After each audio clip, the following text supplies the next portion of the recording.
ಎಲ್ಲರಿಗೂ ನಮಸ್ಕಾರ. ಹಾಗೆ ಎಲ್ಲರಿಗೂ ಅಬ್ದಿ ಅಕಾಡೆಮಿಗೆ ಸ್ವಾಗತ ಸ್ನೇಹಿತರೆ. ನಾನು ನಿಮ್ಮ ಪುನೀತ್ ರಾಜ್. ಓಕೆ, ಇಂದಿನ ಒಂದು ಪರಿಸರ ವಿಜ್ಞಾನದ ಟಾಪಿಕ್ ಬಂದು ನಾವು ಜೈವಿಕ ವೈವಿಧ್ಯತೆ ಸಂರಕ್ಷಣೆಯ ಬಗ್ಗೆ ತಿಳ್ಕೊಬೇಕಾಗುತ್ತೆ. ಇದರಲ್ಲಂತೂ ನಮಗೆ ಏನು KPSC ಇಂದ ಹಿಡಿದ್ಬಿಟ್ಟು ಅಂದರೆ IAS ಇಂದ ಹಿಡಿದು ಅಪ್ ಟು ನಮಗೆ PC ವರೆಗೂ ಎಲ್ಲ ಎಕ್ಸಾಮ್ಗಳಲ್ಲೂ ಒಂದೇ ರೀತಿಯಾದಂತಹ ಪ್ರಶ್ನೆಗಳು ವಿಭಿನ್ನ ಆಪ್ಷನ್ಗಳನ್ನು ನೀಡ್ತಾ ಬಂದಿರುವಂತಹ ಒಂದು ಟಾಪಿಕ್ ಆಗಿರುತ್ತೆ. ಈ ಟಾಪಿಕಲ್ಲಿ 100% PC PSI ಮತ್ತೇನು ನಮಗೆ ಫಾರೆಸ್ಟ್ ಗಾಡಿಗೆ ಓದ್ತಾ ಇದ್ದೀರಾ, ಖಂಡಿತ 1 ಅಂಕಗಳು ಇವತ್ತೇ ಫಿಕ್ಸ್ ಅಂತ ಅಂದ್ಕೊಂಬಿಡಿ ಸ್ನೇಹಿತರೆ. ಖಂಡಿತ ಈ ಒಂದು ಟಾಪಿಕ್ ಮೇಲೆ ಪ್ರಶ್ನೆಗಳನ್ನು ನಿಮಗೆ ಕೇಳಲಾಗೇ ಆಗುತ್ತೆ. ಹಾಗಾದರೆ ಇದಕ್ಕಿಂತ ಮುಂಚೆ ದಯವಿಟ್ಟು ಯಾರೆಲ್ಲ ಮೊದಲ ಬಾರಿಗೆ ಈ ವಿಡಿಯೋವನ್ನು ನೋಡ್ತಾ ಇದ್ದೀರಾ, ಇಂದಿನ ಒಂದು 5 ಕ್ಲಾಸ್ಗಳನ್ನು ನೋಡಿಕೊಂಡೇ ಬರಬೇಕು. ಯಾಕಂದರೆ ನಾನು ಪ್ರತಿಯೊಂದು ಕ್ಲಾಸಸ್ ಮಾಡಬೇಕಾದ್ರೆ ಒಂದು ಇಂಟರ್ಲಿಂಕ್ ಅಂತ ಕೊಡ್ತಾ ಬರ್ತೀನಿ ಸ್ನೇಹಿತರೆ. ಈಗ ಕಳೆದ ಬಾರಿ ನಾನು ಹೇಗೆ ಒಂದು ಟಾಪಿಕನ್ನು ನೋಡಿದಾಗ ನಾವು ಕಳೆದ ಬಾರಿ ಒಂದು ಕ್ಲಾಸ್ 5ಅಲ್ಲಿ ನಾವು ಯಾವುದ್ರ ಬಗ್ಗೆ ತಿಳ್ಕೊಂಡ್ವಿ, ಬಯೋಡೈವರ್ಸಿಟಿ ಹಾಟ್ಸ್ಪಾಟ್ ಬಗ್ಗೆ ತಿಳ್ಕೊಂಡಿದ್ವಿ. ಓಕೆ, ಬಯೋಡೈವರ್ಸಿಟಿ ಹಾಟ್ಸ್ಪಾಟ್ ಬಗ್ಗೆ ತಿಳ್ಕೊಂಡಿದ್ದೀವಿ. ನಮಗೆ ಪ್ರಪಂಚದಲ್ಲಿ ಏನೊಂದು 36 ಹಾಟ್ಸ್ಪಾಟ್ಗಳಿದೆ, ಅದರಲ್ಲಿ ಭಾರತದಲ್ಲಿ 4 ಇದೆ ಅಂತ ಹೇಳಿದೆ. ಅದೇ ರೀತಿ ಒಂದು ಬಿಸಿಯ ತಾಣಗಳು ಅಂತ ನಾವು ಕೇಳಿದ್ವಿ, ಆರ್ಟೆಸ್ಟ್ ಹಾಟ್ಸ್ಪಾಟ್ ಅಂತ. ಆರ್ಟೆಸ್ಟ್ ಹಾಟ್ಸ್ಪಾಟ್ ತಾಣಗಳು ಎಷ್ಟಿದೆ ಅನ್ನೋದನ್ನ ಈ ಸಂದರ್ಭದಲ್ಲಿ ನೀವು ನೆನಪು ಮಾಡ್ಕೋಬೇಕಾಗುತ್ತೆ. ಇನ್ನು ನಮಗೆ ಜೈವಿಕ ವೈವಿಧ್ಯತೆ ಬಿಸಿ ತಾಣಗಳು ಹಾಟ್ಸ್ಪಾಟ್ ಬಗ್ಗೆ ನಮಗೆ ಪರಿಕಲ್ಪನೆಯನ್ನು ನೀಡಿದವರು ಯಾರು ಅನ್ನೋದು ಸಹ ಈ ಸಂದರ್ಭದಲ್ಲಿ ನೆನಪು ಮಾಡ್ಕೋಬೇಕು ನೀವು. ಯಾಕಂದರೆ ಓದಿದ್ದೀರಾ ಅಂದರೆ ಜಸ್ಟ್ ನೀವು ವಿಡಿಯೋ ನೋಡಿ ಬಿಡೋದಲ್ಲ ಸ್ನೇಹಿತರೆ. ನಮ್ಮ ಒಂದು ಉದ್ದೇಶ ನೀವೇನಾದರೂ ಒಂದು ಟೈಮ್ ಕೊಟ್ಟು ನೋಡ್ತಾ, ಯಾಕಂದರೆ ನಿಮ್ಮ ಟೈಮು ಇಲ್ಲಿ ಇಂಪಾರ್ಟೆಂಟ್ ಆಗಿರುತ್ತೆ, ನಾವು ಕೊಡುವಂತಹ ಟೈಮು ಇಂಪಾರ್ಟೆಂಟ್ ಆಗಿರುತ್ತೆ. ಆ ಟೈಮನ್ನು ನೀವು ಯುಟಿಲೈಸ್ ಮಾಡ್ಕೋಬೇಕು. ಇಲ್ಲಿ ಓದಿದ್ದೀರಂದರೆ ಇವತ್ತಿಗೆ ಕಾನ್ಸೆಪ್ಟ್ ಕ್ಲಿಯರ್ ಆಗಬೇಕು ಮತ್ತು ನಿಮ್ಮ ಮೈಂಡಲ್ಲಿ ಇಟ್ಕೋಬೇಕು. ಇವಾಗ ಒಂದು ಸಲ ವೀಡಿಯೋವನ್ನು ನೋಡಿಬಿಟ್ಟು ನೈಟ್ ಒಂದು ಸಲ ಶಾರ್ಟ್ ಕಟ್ ಮಾಡ್ಕೊಂಡು ಅದನ್ನು ರೀಕಾಲ್ ಮಾಡ್ಕೊಂಡ್ಬಿಟ್ರೆ ಇನ್ಯಾವತ್ತೂ ನಿಮಗೆ ಮರ್ತೋಗೋದಿಲ್ಲ. ಎಕ್ಸಾಮ್ ಟೈಮಲ್ಲಿ ಒಮ್ಮೆ ರಿವಿಷನ್ ಮಾಡ್ಕೊಳ್ತಾ ಹೋದರೆ ಸಾಕಾಗಿರುತ್ತೆ ಸ್ನೇಹಿತರು. ಓಕೆ, ಇವೆರಡನ್ನೂ ಸಹ ನಾನು ಇಂಟ್ ಕೊಟ್ಟಿದ್ದೀನಿ. ಹಾಗಾದರೆ ಇದ್ರ ಪರಿಕಲ್ಪನೆ ಮತ್ತು ಬಿಸಿಯ ತಾಣಗಳು ನಮಗೆ ಒಂದು ಪ್ರಪಂಚದಲ್ಲಿ ಎಷ್ಟಿದೆ ಅನ್ನೋದು ಸಹ ಈ ಸಂದರ್ಭದಲ್ಲಿ ನೀವು ನೆನಪು ಮಾಡ್ಕೋಬೇಕಾಗುತ್ತೆ. ಅದು ತುಂಬಾ ಇಂಪಾರ್ಟೆಂಟ್ ಆಗಿರುವಂತಹ ಅಂಶಗಳು. ಫ್ಯಾಕ್ಟ್ಸ್ಗಳು ನಮಗೆ ತುಂಬಾ ಇಂಪಾರ್ಟೆಂಟ್ ಆಗಿರುತ್ತೆ ಎನ್ವೈರನ್ಮೆಂಟಲ್ಲಿ, ಮತ್ತು ಡೆಫಿನೇಷನ್ಗಳು ಸಹ ತುಂಬಾ ಇಂಪಾರ್ಟೆಂಟ್ ಆಗಿರ್ತದೆ ಸ್ನೇಹಿತರೆ. ಹಾಗಾದರೆ ಇವತ್ತಿನ ಒಂದು ಟಾಪಿಕನ್ನು ನಾವು ನೋಡ್ತಾ ಬರೋಣ. ಜೈವಿಕ ವೈವಿಧ್ಯತಾ ಸಂರಕ್ಷಣಾ ತಾಣಗಳು ಅಂತ ಇಲ್ಲಿದೆ. ನಮಗೆ ಎಕ್ಸಾಮ್ ದೃಷ್ಟಿಯಲ್ಲಿ ಇಲ್ಲಿ 2 ರೀತಿಯಲ್ಲಿ ಪ್ರಶ್ನೆಗಳನ್ನು ಕೇಳಲಾಗ್ತಾನೆ. ಒಂದು ಒನ್ ವರ್ಡ್ ರೂಪದಲ್ಲಿ ಕೇಳ್ತಾರೆ, ಯಾವ ರೀತಿ ಇದ್ರ ಮೇಲೆ ಅಂತ.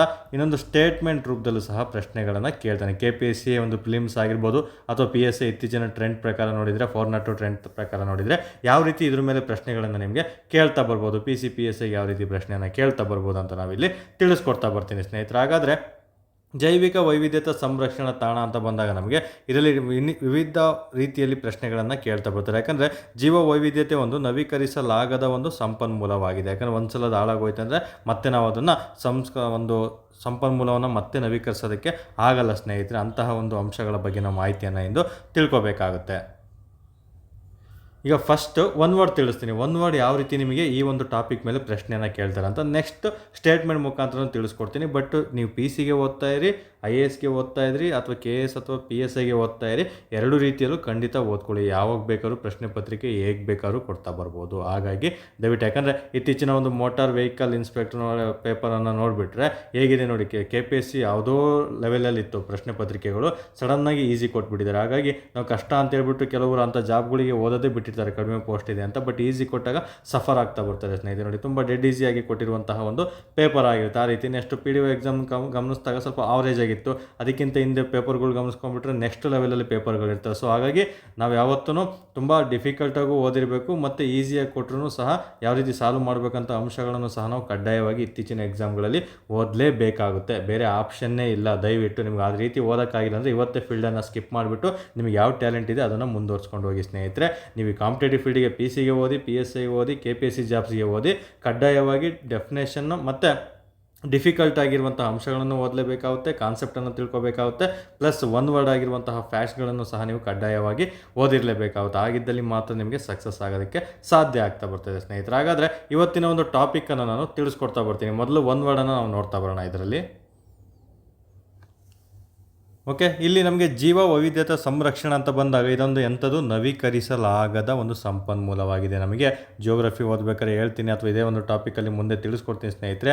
ಒಂದು ನವೀಕರಿಸಲಾಗದ ಒಂದು ಸಂಪನ್ಮೂಲಗಳು ಮತ್ತು ನವೀಕರಿಸಲಾಗಬಹುದಾದ ಸಂಪನ್ಮೂಲಗಳ ಬಗ್ಗೆ ಎಕ್ಸಾಂಪಲ್ಗಳನ್ನು ಕೊಟ್ಬಿಟ್ಟು ಅದ್ರ ಮೇಲೂ ಸಹ ನಿಮಗೆ ಪ್ರಶ್ನೆಗಳನ್ನು ಕೇಳಲಾಗ್ತದೆ. ಈ ಟಾಪಿಕನ್ನು ಸಹ ನೀವು ಕವರ್ ಮಾಡ್ಕೊಂಡಿರಬೇಕಾಗುತ್ತೆ. ಸದ್ಯಕ್ಕೆ ನಾನು ಎನ್ವೈರನ್ಮೆಂಟ್ ಸೈನ್ಸ್ ಮಾಡ್ತಿರೋದ್ರಿಂದ ಇದ್ರ ಬಗ್ಗೆ ಮಾಹಿತಿಯನ್ನು ಹೇಳ್ತೀನಿ. ಇದಕ್ಕೆ ಸಹ ಮುಂದಿನ ದಿನಗಳಲ್ಲಿ ತಿಳಿಸ್ಕೊಡ್ತಾ ಬರ್ತೀನಿ. ಜೈವಿಕ ವೈವಿಧ್ಯತಾ ಸಂರಕ್ಷಣೆ ಅಂತ ಬಂದಾಗ ಇದೊಂದು ನವೀಕರಿಸಲಾಗದಂತಹ ಒಂದು ಸಂಪನ್ಮೂಲ. ಯಾಕಂದರೆ ಯಾವುದೇ ಆಗಿರಲಿ, ಒಂದು ಪರಿಸರ ಸಮತೋಲನವನ್ನು ನಾವು ಕಾಪಾಡಬೇಕಂದ್ರೆ ಅವುಗಳಲ್ಲಿ ಒಮ್ಮೆ ಯಾವುದಾದ್ರೂ ಒಂದು ಅಂಶವನ್ನು ಉಪಯೋಗ ಮಾಡಿಕೊಂಡ್ರೆ, ಯಾವುದೇ ಒಂದು ಅಂಶವನ್ನು ಉಪಯೋಗ ಮಾಡಿಕೊಂಡ್ರು ನಂತರ ಅದು ಮತ್ತೆ ಮರಳಿ ಪಡೆಯಲು ಸಾಧ್ಯವಿಲ್ಲವಂದರೆ ಅದನ್ನು ನಾವು ನವೀಕರಿಸಲಾಗದಂತಹ ಶಕ್ತಿ ಅಥವಾ ಸಂಪನ್ಮೂಲ ಅಂತಲೂ ಸಹ ಕರಿತಾ ಬರ್ತೀವಿ ಸ್ನೇಹಿತರೆ. ಫಾರ್ ಎಕ್ಸಾಂಪಲ್ ನಮಗೆ ತುಂಬಾ ಇಂಪಾರ್ಟೆಂಟ್ ಆಗಿರೋದು ಯಾವಾಗಲೂ ಹೇಳ್ತೀವಿ, ನಮಗೆ ಎಕ್ಸಾಮ್ ದೃಷ್ಟಿಯಿಂದ ಕೇಳ್ತಾನೆ ಇರ್ತಾನೆ. ಫಾರ್ ಎಕ್ಸಾಂಪಲ್ ಸಿಂಪಲ್ಲಾಗಿ ಉದಾಹರಣೆ ಕೊಡಬೇಕಂದ್ರೆ, ಈಗ ಆಯಿಲ್ ನಮಗೆ ಕಚ್ಚಾ ತೈಲ ಬರ್ತಾವಲ್ಲ, ಅದು ಒಮ್ಮೆ ಉಪಯೋಗಿಸಿದರೆ ಅದನ್ನು ಮತ್ತೆ ನಾವು ಮರಳಿ ಪಡೆಯೋಕ್ಕಾಗಲ್ಲ. ಹಾಗಾಗಿ ಇದನ್ನು ಸಹ ನವೀಕರಿಸಲಾಗದ ಶಕ್ತಿಗೆ ಉದಾಹರಣೆ ಆಗಿರ್ತದೆ ಸ್ನೇಹಿತರು. ಓಕೆ, ಇದ್ರ ಬಗ್ಗೆ ಸ್ವಲ್ಪ ಮಾಹಿತಿಯನ್ನು ಕೊಟ್ಬಿಡ್ತೀನಿ. ಓಕೆ, ಕನ್ಫ್ಯೂಷನ್ ಗೊಂದಲ ಬೇಕಾಗಿಲ್ಲ. ಒಂದು ಕರಿಸಲಾಗದಂತಹ ಶಕ್ತಿಯನ್ನು ನೋಡ್ತಾ ಬರೋಣ ನಾವೀಗ. ನವೀಕರಿಸಲಾಗದ ಸಂಪನ್ಮೂಲಗಳು ಅಂತ ಬಂದಾಗ ನಮಗೆ ಎಕ್ಸಾಮ್ ದೃಷ್ಟಿಯಿಂದ ಮೊದಲನೇದು ತುಂಬ ಬಾರಿ ರಿಪೀಟ್ ಆಗಿರೋದು ಆಯಿಲ್ ಅಂತ ಏನು ಕರಿತೀವಿ ಅದಾಗಿರುತ್ತೆ. ಮತ್ತು ಕಲ್ಲಿದ್ದಲು ಇದನ್ನು ಸಹ ಒಮ್ಮೆ ಉಪಯೋಗಿಸಿದರೆ ನವೀಕರಿಸೋಕ್ಕಾಗಲ್ಲ ಸ್ನೇಹಿತರೆ. ಮತ್ತು ನ್ಯೂಕ್ಲಿಯರ್ ಪವರ್ ಪ್ಲಾಂಟ್ ಅಂದರೆ ಪರಮಾಣು ಅಂತ ಏನು ಕರಿತೀವಿ ಅದಾಗಿರುತ್ತೆ. ನಂತರ ನಮಗೆ ನ್ಯಾಚುರಲ್ ಗ್ಯಾಸ್, ನೈಸರ್ಗಿಕ ಅನಿಲಗಳನ್ನು ಸಹ ನಾವು ಮರಳಿ ಪಡೆಯೋದಕ್ಕೆ ಆಗಲ್ಲ ಸ್ನೇಹಿತರೆ. ಇವೆಲ್ಲವೂ ಸಹ ನವೀಕರಿಸಲಾಗದಂತಹ ಒಂದು ಶಕ್ತಿಗಳಾಗಿರ್ತವೆ. ಹಾಗಾದರೆ ನವೀಕರಿಸಬಹುದಾದ ಶಕ್ತಿಗೆ ಉದಾಹರಣೆಗಳು ಯಾವುದಿದೆ ಸರ್ ಅಂತ ಕೇಳ್ಬೋದು. ನವೀಕರಿಸಬಹುದಾದ ಶಕ್ತಿಗಳು ಅಂತ ಬಂದಾಗ ಇವನು ಸಹ ಎಕ್ಸಾಮಲ್ಲಿ ಕೇಳ್ತಾನೆ, ಯಾವುದಿದೆ ಅಂತ ಪ್ರಶ್ನೆಯನ್ನು ಕೇಳ್ತಾನೆ. ಒಂದು ವಿಂಡ್ ಎನರ್ಜಿ ಅಂತ ಏನು ಕರಿತೀವಿ ಪವನ ಶಕ್ತಿ ಆಗಿರ್ಬೋದು. ಮತ್ತು ಹೈಡ್ರೋ ಪವರ್ ಜಲಶಕ್ತಿ ಆಗಿರ್ಬೋದು, ನಂತರ ಸೋಲಾರ್ ಎನರ್ಜಿ ಸೌರಶಕ್ತಿ ಅಂತ ಏನು ಕರಿತೀವಿ ಅದನ್ನು ಸಹ ನಮಗೆ ನವೀಕರಿಸಬಹುದಾದಂತಹ ಒಂದು ಶಕ್ತಿಗೆ ಉದಾಹರಣೆ ಆಗಿರುತ್ತೆ. ನಂತರ ನಮಗೆ ಜಿಯೋಥರ್ಮಲ್ ತುಂಬಾ ಇಂಪಾರ್ಟೆಂಟ್, ತುಂಬ ಬಾರಿ ರಿಪೀಟ್ ಆಗಿದೆ. ಜಿಯೋಥರ್ಮಲ್ ಭೂಶಕ್ತಿ ಅಂತ ಏನು ಕರಿತೀವಿ ಜಿಯೋಥರ್ಮಲ್ ಆಗಿರ್ಬೋದು. ನಂತರ ಬಯೋಮಾಸ್ ತುಂಬಾ ಇಂಪಾರ್ಟೆಂಟು.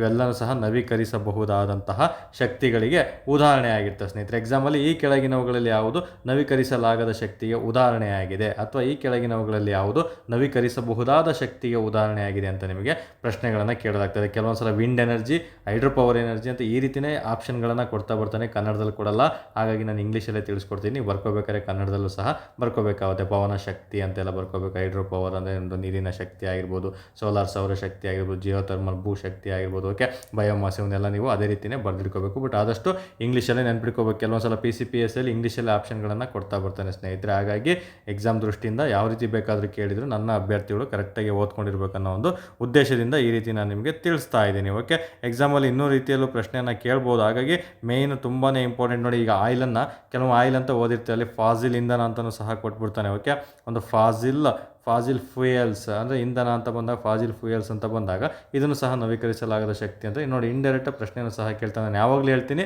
ನಾನು ನೀಡುವಂಥ ಅಂಶಗಳಲ್ಲೇ ಪ್ರಶ್ನೆಗಳು ಖಂಡಿತ ಕೇಳ್ತಾನೆ. ಬಟ್ ಡೈರೆಕ್ಟ್ ಆಗಿ ಇಂಡೈರೆಕ್ಟಾಗಿ ಕೇಳ್ತಾನೆ. ಅದನ್ನು ನೀವು ಅರ್ಥವನ್ನು ಕ್ಲೀನಾಗಿ ತಿಳ್ಕೊಂಡು ಡೆಪ್ತಾಗಿ ಸ್ವಲ್ಪ ಓದ್ಕೊಂಡಲ್ಲಿ ಎಕ್ಸಾಮ್ ಬೇರೆ ರೀತಿಯಲ್ಲಿ ಪ್ರಶ್ನೆಗಳನ್ನು ಕೇಳಿದಾಗ ಸುಲಭವಾಗಿ ನೀವು ಉತ್ತರಿಸ್ತಾ ಬರ್ತೀರಾ ಸ್ನೇಹಿತರೆ. ಓಕೆ, ಇಷ್ಟು ಗೊತ್ತಾಯ್ತು. ಹಾಗಾದರೆ ಇವತ್ತಿನ ಟಾಪಿಕ್ ಪ್ರಕಾರ ಒಂದು ಜೈವಿಕ ವೈವಿಧ್ಯ ಸಂರಕ್ಷಣೆ ಅಷ್ಟೇ ನವೀಕರಿಸಲಾಗದಂತಹ ಒಂದು ಶಕ್ತಿ. ಅಂದರೆ ಒಂದ್ಸಲ ಬಳಸ್ಬಿಟ್ರೆ ಮತ್ತೆ ಪುನರ್ಬಳಕೆ ಮಾಡೋಕ್ಕಾಗಲ್ಲ, ಅಂಥದಕ್ಕೆ ನಾವು ನವೀಕರಿಸಲಾಗದ ಅಂತೀವಿ. ಮತ್ತೆ ಪುನರ್ಬಳಕೆ ಮಾಡುವಂಥದ್ದಕ್ಕೆ ನಾವು ನವೀಕರಿಸಬಹುದಾದ ಶಕ್ತಿ ಅಂತಲೂ ಸಹ ಕರಿತಾ ಬರ್ತೀವಿ ಸ್ನೇಹಿತರೆ. ಹಾಗಾದರೆ ಇವುಗಳನ್ನು ನಮಗೆ ಒಂದು ಜೀವ ವೈವಿಧ್ಯತೆ ಮತ್ತು ವನ್ಯಜೀವಿ ಸಂರಕ್ಷಣೆಯಲ್ಲಿ ಎರಡು ವಿಧಗಳನ್ನಾಗಿ ವಿಂಗಡಣೆ ಮಾಡ್ತೀವಿ. ಜೈವಿಕ ವೈವಿಧ್ಯತೆ ಸಂರಕ್ಷಣೆಯಲ್ಲಿ ಎರಡು ವಿಧಗಳನ್ನಾಗಿ ವಿಂಗಡಣೆಯನ್ನು ಮಾಡ್ತೀವಿ.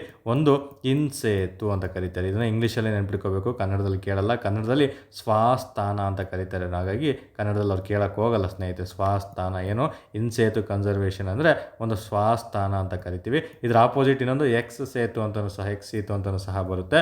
ಅದನ್ನು ನಾವು ಹೊರನೆಲೆ ಸಂರಕ್ಷಣೆ ಅಂತ ಕರಿತೀವಿ ಅಥವಾ ಪರಸ್ಥಾನ ಅಂತಲೂ ಸಹ ಕರಿತೀವಿ. ಮುಂದೆ ಹೇಳ್ತೀವಿ. ಸದ್ಯಕ್ಕೀಗ ಇನ್ಸೇತು ಕನ್ಸರ್ವೇಷನ್ ಬಗ್ಗೆ ಮಾಹಿತಿಯನ್ನು ನಾವು ತಿಳ್ಕೊಳ್ತಾ ಬರೋಣ. ಓಕೆ, ಹಾಗಾದರೆ ಮೊದಲನೇದಾಗಿ ನಮಗೆ ಇನ್ಸೇತು ಸಂರಕ್ಷಣಾ ತಾಣದ ಬಗ್ಗೆ ತಿಳ್ಕೊಳ್ತಾ ಬರೋಣ. ಈ ಒಂದು ಸ್ವಸ್ಥಾನ ಅಂತ ಏನು ಕರಿತೀವಿ ಅಂತ ಹೇಳಿದ್ನಲ್ಲ, ಕನ್ನಡದಲ್ಲಿ ನೆನ್ಪಿಟ್ಕೊಳ್ಳಿ. ಬಟ್ ಯಾವುದೇ ಕಾರಣಕ್ಕೆ ಒಂದು ಕನ್ನಡದಲ್ಲಿ ಸ್ವಸ್ಥಾನ ಅಂತ ಕೊಡೋದೇ ಇಲ್ಲ. ಸೊ ಇನ್ಸೇತು ಕನ್ಸರ್ವೇಷನ್ ಅಂತಲೇ ನೆನ್ಪಿಟ್ಕೋಬೇಕು. ಏನಿದ್ರು ಡೆಫಿನೇಷನ್ನು, ಒಂದು ಜೀವ ಸಂಕುಲವನ್ನು ಅವುಗಳ ಮೂಲ ಆವಾಸ ಸ್ಥಾನ, ನೋಡಿ ಇದು ತುಂಬಾ ಇಂಪಾರ್ಟೆಂಟು, ಒಂದು ಆವಾಸ ಸ್ಥಾನ ಅಥವಾ ನೈಸರ್ಗಿಕ ಪರಿಸರದಲ್ಲಿ ಸಂರಕ್ಷಿಸುವಂತಹ ವಿಧಾನಕ್ಕೆ ನಾವು ಇರುನೆಲೆ ಸಂರಕ್ಷಣೆ ಅಥವಾ ಸ್ವಸ್ಥಾನ ಅಂತಲೂ ಸಹ ಕರಿತೀವಿ. ಇದನ್ನು ಇನ್ನೊಂದು ಥರ ಕರೀತಾರೆ, ಏನು, ಇರುನೆಲೆ. ಅದಕ್ಕೆ ನೋಡಿ ಕನ್ನಡದಲ್ಲಿ ನೆನ್ಪಿಟ್ಕೊಬಿಡಿ ಅಂತೇಳಿದ್ದು. ಇರುನೆಲೆ ಅಂತಲೂ ಕರೀತಾರೆ, ಸ್ವಸ್ಥಾನ ಅಂತಲೂ ಸಹ ಕರೀತಾರೆ. ಸೊ ಇನ್ಸೇತು ಕನ್ಸರ್ವೇಷನ್ ಅಂತಲೂ ಡೈರೆಕ್ಟಾಗಿ ಕೊಟ್ಬಿಡ್ತಾರೆ.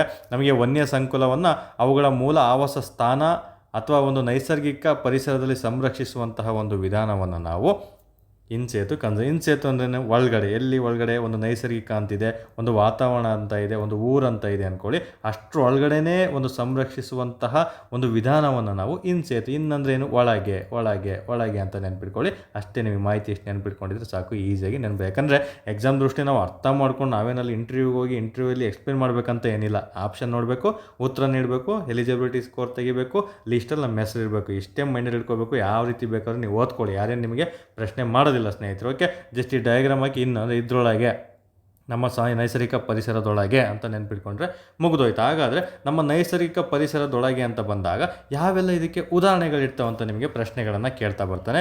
ನೋಡಿ, ಉದಾಹರಣೆ ಅಂತ ಬಂದಾಗ ಮೊದಲನೇದಾಗಿ ರಾಷ್ಟ್ರೀಯ ಉದ್ಯಾನವನಗಳು. ಇವೆಲ್ಲ ಏನು, ನಮ್ಮ ಭೂಮಿಯಲ್ಲಿ ನಮಗೆ ಕಣ್ಣಿಗೆ ಕಾಣುವಂಥ ನೈಸರ್ಗಿಕ ಒಳಗೆ ಇದೆ. ಯಾವುದು, ನ್ಯಾಷನಲ್ ಪಾರ್ಕ್ ನೆನ್ಪಿಟ್ಕೋಬೇಕು.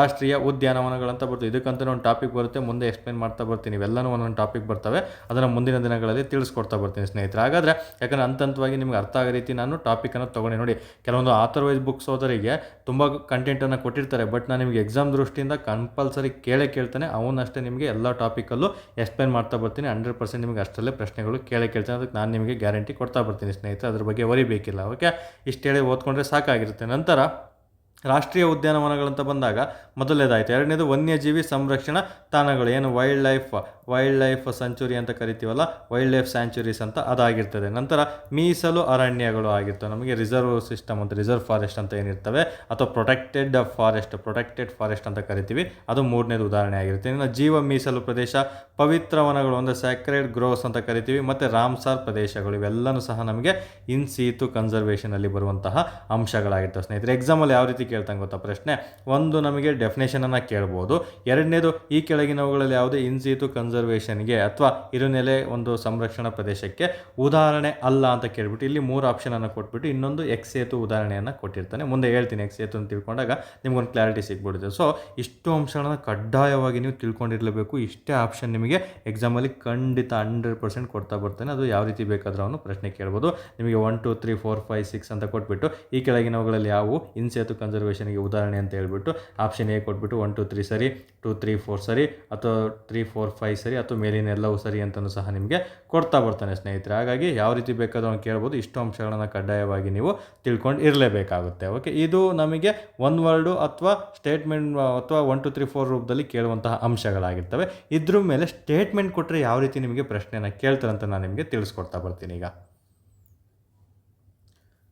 ತುಂಬ ಸಿಂಪಲ್ಲು. ಸ್ಟೇಟ್ಮೆಂಟ್ 1 ಏನು, ಡೆಫಿನೇಷನನ್ನು ಕೊಡ್ತಾನೆ. ನಾವೇನು ನಿಮಗೆ ವಿವರಣೆ ನೀಡಿದ್ನಲ್ಲ, ಆ ಡೆಫಿನೇಷನನ್ನು ನಿಮಗೆ ಸ್ಟೇಟ್ಮೆಂಟ್ 1 ಮುಖಾಂತರ ಕೊಡ್ತಾ ಬರ್ತಾನೆ. ಸ್ಟೇಟ್ಮೆಂಟ್ 2 ಅಲ್ಲಿ ನಿಮಗೆ ಯಾವ ರೀತಿಯನ್ನು ಪ್ರಶ್ನೆಯನ್ನು ಕೊಡ್ತಾ ಬರ್ತಾನೆ ಅಂತ ಹೇಳಿದಾಗ, ನಮಗೆ ಈ ಒಂದು ಜೈವಿಕ ಸಂರಕ್ಷಣಾ ಪ್ರದೇಶ ಇದೆಯಲ್ಲ, ಇದು ಭೂಭಾಗ ಜಲಭಾಗಕ್ಕೆ ಸಂಬಂಧಪಟ್ಟಿದೆಯಾ ಅಂತ ನಿಮಗೆ ಪ್ರಶ್ನೆ ಕೇಳ್ತಾನೆ. ಇದು ನಮಗೆ ಈ ಜೈವಿಕ ಸಂರಕ್ಷಣೆ ಅನ್ನೋದು ನಮಗೆ ಸಿಂಪಲ್ 2 ರೌಂಡ್ ಹಾಕೊಂಡ್ಬಿಟ್ರೆ ಭೂಭಾಗನೂ ಸಿಕ್ಬಿಡುತ್ತೆ, ಜಲಭಾಗನೂ ಸಿಕ್ಬಿಡುತ್ತೆ. ಅಂದರೆ ಇದು ಭೂಭಾಗ ಅಥವಾ ಜಲಭಾಗದ ವಿಶಿಷ್ಟ ಪರಿಸರ ಜೀವ ವ್ಯವಸ್ಥೆಗಳ ಒಂದು ಸಮೂಹ ಸಂರಕ್ಷಿತ ಜಾಲ ಪ್ರದೇಶ ಅಂತ ನೆನ್ಪಿಟ್ಕೋಬೇಕಾಗುತ್ತೆ. ನೋಡಿ, ನಮಗೆ ಒಂದು ಭೂಭಾಗ ಮತ್ತು ಜಲಭಾಗ ಎರಡನ್ನೂ ಸಹ ನೆನ್ಪಿಟ್ಕೊಳ್ಳಿ. ಅರ್ಥ ಆಗಿರ್ಬೋದು ಮತ್ತು ವಾಟರ್ ಕಂಟೆಂಟ್ ಆಗಿರ್ಬೋದು, ಇವುಗಳ ಒಂದು ಏನು ಆಗಿರುತ್ತೆ, ವಿಶಿಷ್ಟ ಪರಿಸರ ಜೀವ ವ್ಯವಸ್ಥೆಗಳ ಒಂದು ಸಮೂಹವಾದಂತಹ ಸಂರಕ್ಷಿತ ಜಾಲ ಪ್ರದೇಶ. ನೋಡಿ, ಜಸ್ಟ್ ವಾಟರ್ ಒಂದು ಹಾಕೊಳ್ಳಿ, ಅರ್ಥ ಒಂದು ಹಾಕೊಳ್ಳಿ, ಅದ್ರ ಮೇಲೆ ಒಂದು ಸಂರಕ್ಷಿತ ಜಾಲ ಪ್ರದೇಶ ಅಂತ ಇದನ್ನು ಥಿಂಕ್ ಮಾಡಿಬಿಡ್ಬೇಕು ನೀವು. ಈ ಇಮೇಜ್ ನೆನಪು ಬಂತಂದರೆ ಭೂಭಾಗದಲ್ಲಿದೆ, ಜಲಭಾಗನೂ ಇದೆ, ಅದು ಸಂರಕ್ಷಿತ ಒಂದು ಪ್ರದೇಶ ಆಗಿದೆ. ಇವುಗಳಿಗೆ ನಾವು ಇನ್ಸೇತು ಅಥವಾ ಇರುನೆಲೆ ಸಂರಕ್ಷಣೆ ಪ್ರದೇಶ ಅಂತಲೂ ಸಹ ನಾವು ಕರಿತಾ ಬರ್ತೀವಿ ಸ್ನೇಹಿತರೆ. ಇದು ಎರಡನೇ ಸ್ಟೇಟ್ಮೆಂಟ್. ಕೇವಲ ಭೂಭಾಗದಲ್ಲಿರುತ್ತೆ ಅಥವಾ ಕೇವಲ ಭೂಭಾಗದ ಸಂರಕ್ಷಣೆಯಲ್ಲಿ ಕಂಡು ಬರ್ತಂಥ ಒಂದು ಜಾಲ ಪ್ರದೇಶ ಆಗಿದೆ, ಅಥವಾ ಕೇವಲ ಇದು ಜಲಭಾಗದ ವಿಶಿಷ್ಟ ಪರಿಸರ ಜೀವ ವ್ಯವಸ್ಥೆ ಸಮೂಹಗಳ ಒಂದು ಸಂರಕ್ಷಣೆ ಜಾಲ ಪ್ರದೇಶ ಅಂತಲೂ ಸಹ ಕೇಳ್ಬೋದು. ಸೊ ಹಾಗಾಗಿ ಇದು ಜಲಭಾಗ ಭೂಭಾಗ ಎರಡರಲ್ಲಿರುತ್ತೆ. ಆಪ್ಷನ್ 2 ನಿಮಗೆ ಸ್ಟೇಟ್ಮೆಂಟು ಇದನ್ನು ನಿಮಗೆ ಕೊಡ್ತಾ ಬರ್ತಾನೆ ಸ್ನೇಹಿತರೆ. ನಂತರ ನಮಗೆ ಈ ಒಂದು ಇನ್ಸೇತು ಅಂತ ಬಂದಾಗ, ನಂತರ ಇವು ಇನ್ಸೇತುಗಳಂದರೆ ತಮ್ಮದೇ ಆದಂತಹ ಒಂದು ವಿಶಿಷ್ಟ, ತುಂಬಾ ಇಂಪಾರ್ಟೆಂಟ್, ವಿಶಿಷ್ಟ ಎಂಬ ಪದ ಇಲ್ಲಿ ತುಂಬಾ ಇಂಪಾರ್ಟೆಂಟ್ ಆಗಿರುತ್ತೆ. ತಮ್ಮದೇ ಆದಂತಹ ಒಂದು ವಿಶಿಷ್ಟ ಗುಣಲಕ್ಷಣಗಳನ್ನು ಹೊಂದಿದ ಸುತ್ತಮುತ್ತಲಿನ ನೈಸರ್ಗಿಕ ಪರಿಸರದ ಸಂರಕ್ಷಣೆಗೂ ಸಹ ಇದು ಉಪಯುಕ್ತ ಆಗಿರ್ತದೆ ಸ್ನೇಹಿತರೆ. ಏನೆಲ್ಲ ಸಿಂಪಲ್, ತಮ್ಮದೇ ಆದಂತಹ ವಿಶಿಷ್ಟ ಗುಣಲಕ್ಷಣಗಳನ್ನು ಹೊಂದಿರುವಂತಹ ಸುತ್ತಲಿನ ನೈಸರ್ಗಿಕ ಸಂರಕ್ಷಣೆಯು ಇದು ಸಹ ಮುಖ್ಯ ಉದ್ದೇಶ ಆಗಿದೆ ಅಂತಲೂ ಸಹ ನೀವು ಮಾಹಿತಿಯನ್ನು ತಿಳ್ಕೊಂಡಿರಬೇಕಾಗುತ್ತೆ. ನಂತರ ನಮಗೆ ಭಾರತದಲ್ಲಿ ಈ ಸಂರಕ್ಷಿತ ಪ್ರದೇಶ ಅಂತ ಬಂದಾಗ ಎಷ್ಟು ಪ್ರದೇಶಗಳನ್ನು ಒಳಗೊಂಡಿದೆ ಅಂತ ನಿಮಗೆ ಪ್ರಶ್ನೆಯನ್ನು ಕೇಳ್ತಾ ಬರ್ಬೋದು. ನಮಗೆ ಜೀವ ವೈವಿಧ್ಯತೆಯ ನೆಲೆ ಅಂತ ಬಂದಾಗ ನಮಗೆ ಹೇಳಿದ್ನಲ್ಲ, 2 ಬರ್ತವೆ. ಏನು, ಇನ್ಸೇತು, ಇದು ಇದನ್ನು ಸಹ ಫ್ಯಾಕ್ಟ್ಸ್ ನೆನಪಿಟ್ಕೊಳ್ಳಿ. ಇನ್ನೊಂದು ಎಕ್ಸ್ ಸೇತು ಅಂತ ಬರುತ್ತೆ. ಸೊ ಇದರಲ್ಲಿ ಎಷ್ಟು ಡಿವೈಡ್ ಅಂಶಗಳನ್ನು ಒಳಗೊಂಡಿದೆ ಅಂತ ಪ್ರಶ್ನೆ ಕೇಳ್ತಾನೆ. ನಮಗೆ ಭಾರತದಲ್ಲಿ ಇಂತಹ ಒಂದು 870 ಇನ್ ಸೇತು ಅಂತ ಬಂದಾಗ 870ಕ್ಕೂ ಅಧಿಕ ಸಂರಕ್ಷಿತ ಪ್ರದೇಶಗಳನ್ನು ಇದು ಒಳಗೊಂಡಿದೆ. ಭೂ ವಿಸ್ತೀರ್ಣದಲ್ಲಿ ಎಷ್ಟಿದೆ ಅಂತ ಪ್ರಶ್ನೆ ಕೇಳಿದರೆ 4.93. ನಿಮ್ಗೆ ಆಲ್ರೆಡಿ ಹೇಳಿದ್ದೀನಿ, ಒಂದು ಜಲಗೋಳ ಅಂತ ಬಂದಾಗ, ಭೂಮಿ ಅಂತ ಬಂದಾಗ 510 ಡಿವೈಡ್ ಮಾಡಿಕೊಂಡು 361 ಮತ್ತು 149 ಅಂತ ನಿಮಗೆಲ್ಲ ಹೇಳಿದೆ. ಇದನ್ನು ಪರ್ಸೆಂಟೇಜ್ ರೂಪದಲ್ಲೂ ಸಹ ಹೇಳಿದೆ. ಈ ಸಂದರ್ಭದಲ್ಲಿ ನೀವು ಅದನ್ನು ನೆನಪು ಮಾಡ್ಕೋಬೇಕಾಗುತ್ತೆ. 100% ನೆನಪು ಬರಲೇಬೇಕು. ಅದು ತುಂಬ ಬಾರಿ ರಿಪೀಟ್ ಆಗಿರೋದು. ನಿಮಗೆ ಎನ್ವೈರನ್ಮೆಂಟ್ ಕ್ಲಾಸ್ 1 ಅಲ್ಲ ಕ್ಲಾಸ್ 2 ಅಲ್ಲ, ನಾನು ಅದ್ರ ಬಗ್ಗೆ ಮಾಹಿತಿಯನ್ನು ಸಂಪೂರ್ಣವಾಗಿ ತಿಳಿಸ್ಕೊಟ್ಟಿದ್ದೆ. ಈ ಸಂದರ್ಭದಲ್ಲಿ ಇದು ಎಷ್ಟು ಪರ್ಸೆಂಟೇಜಲ್ಲಿ ಇದೆ ಅನ್ನೋದನ್ನು ಸಹ ನೀವು ಈ ಸಂದರ್ಭದಲ್ಲಿ ನೆನಪು ಮಾಡ್ಕೋಬೇಕು. ಹಾಗಾಗಿ ದಯವಿಟ್ಟು ಯಾರೆಲ್ಲ ಮೊದಲ ಬಾರಿಗೆ ಈ ಒಂದು ವಿಡಿಯೋ ಕ್ಲಾಸಸ್ಸನ್ನು ನೋಡ್ತಾ ಇದ್ದೀರಾ, ಎಲ್ಲ ಎನ್ವೈರನ್ಮೆಂಟ್ ಕ್ಲಾಸಸ್ ಸಹ ನಮ್ಮ ಒಂದು ಚಾನಲಲ್ಲಿ ಇದೆ, ಒಂದು ಯೂಟ್ಯೂಬ್ ಚಾನಲಲ್ಲಿ ಅಪ್ಲೋಡ್ ಮಾಡಿದ್ದೀವಿ ಸ್ನೇಹಿತರೆ. ಎಲ್ಲನೂ ಕ್ಲಾಸ್ 1, ಕ್ಲಾಸ್ 2, ಕ್ಲಾಸ್ 3 ಅಂತ ಕೊಟ್ಟಿದ್ದೀವಿ ನಾವು. ಅದನ್ನೆಲ್ಲ ನೋಡಿಕೊಂಡೆ ನೀವು ಮುಂದುವರಿತಾ ಬರಬೇಕು. ಈ ರೀತಿ ಇಂಟರ್ಲಿಂಕ್ ಕೊಟ್ಟಾಗ ನೀವು ಅವಾಗಲೇ ನೆನಪು ಮಾಡ್ಕೋಬೇಕು. ಇಫ್ ಇನ್ ಕೇಸ್ ನೆನಪು ಬಂದಿಲ್ಲ ಅಂದರೆ ವಿಡಿಯೋವನ್ನು ಪಾಸ್ ಮಾಡಿ ಇಮಿಡಿಯೇಟ್ ಆ ಒಂದು ನೋಟ್ಸಿಗೆ ಹೋಗಿ ರಿವಿಷನ್ ಮಾಡಿಕೊಂಡೆ ನೆಕ್ಸ್ಟ್ ಮುಂದುವರಿತಾ ಬರಬೇಕು. ಯಾಕಂದರೆ ನಿಮ್ಗೆ ಹೇಳಿದ್ದೀನಿ, ಆಕ್ಷನ್ನೇ ತೊಗೋಬೇಕು. ಕಾಂಪಿಟೇಟಿವ್ ಫೀಲ್ಡಲ್ಲಿ ಇದ್ದಾಗ ಅವಾಗ ನೋಡೋಣ, ಇವಾಗ ನೋಡೋಣ, ನಾಳೆ ನೋಡೋಣ, ನಾಡಿದ್ದು ನೋಡೋಣ ಇಲ್ಲ, ಇಮಿಡಿಯೇಟ್ ಬಂತ ಆಕ್ಷನ್ ತೊಗೊಬಿಡ್ಬೇಕು. ಆವಾಗಲೇ ಕ್ಲಾರಿಟಿ ತೊಗೊಂಡು ಮುಂದುವರಿಬೇಕಾಗುತ್ತೆ ಸ್ನೇಹಿತರೆ. ಓಕೆ, ಇನ್ ಸೇತು ಅಂತ ಬಂದಾಗ ಪರ್ಸೆಂಟೇಜಲ್ಲಿ ಹೇಳಿದಾಗ 4.93% ಅಷ್ಟು ನಮ್ಮ ಭಾರತದಲ್ಲಿ ಇದೆ ಅನ್ನೋದನ್ನ ನೀವು ನೆನಪಲ್ಲಿಟ್ಕೊಂಡಿರಬೇಕಾಗುತ್ತೆ.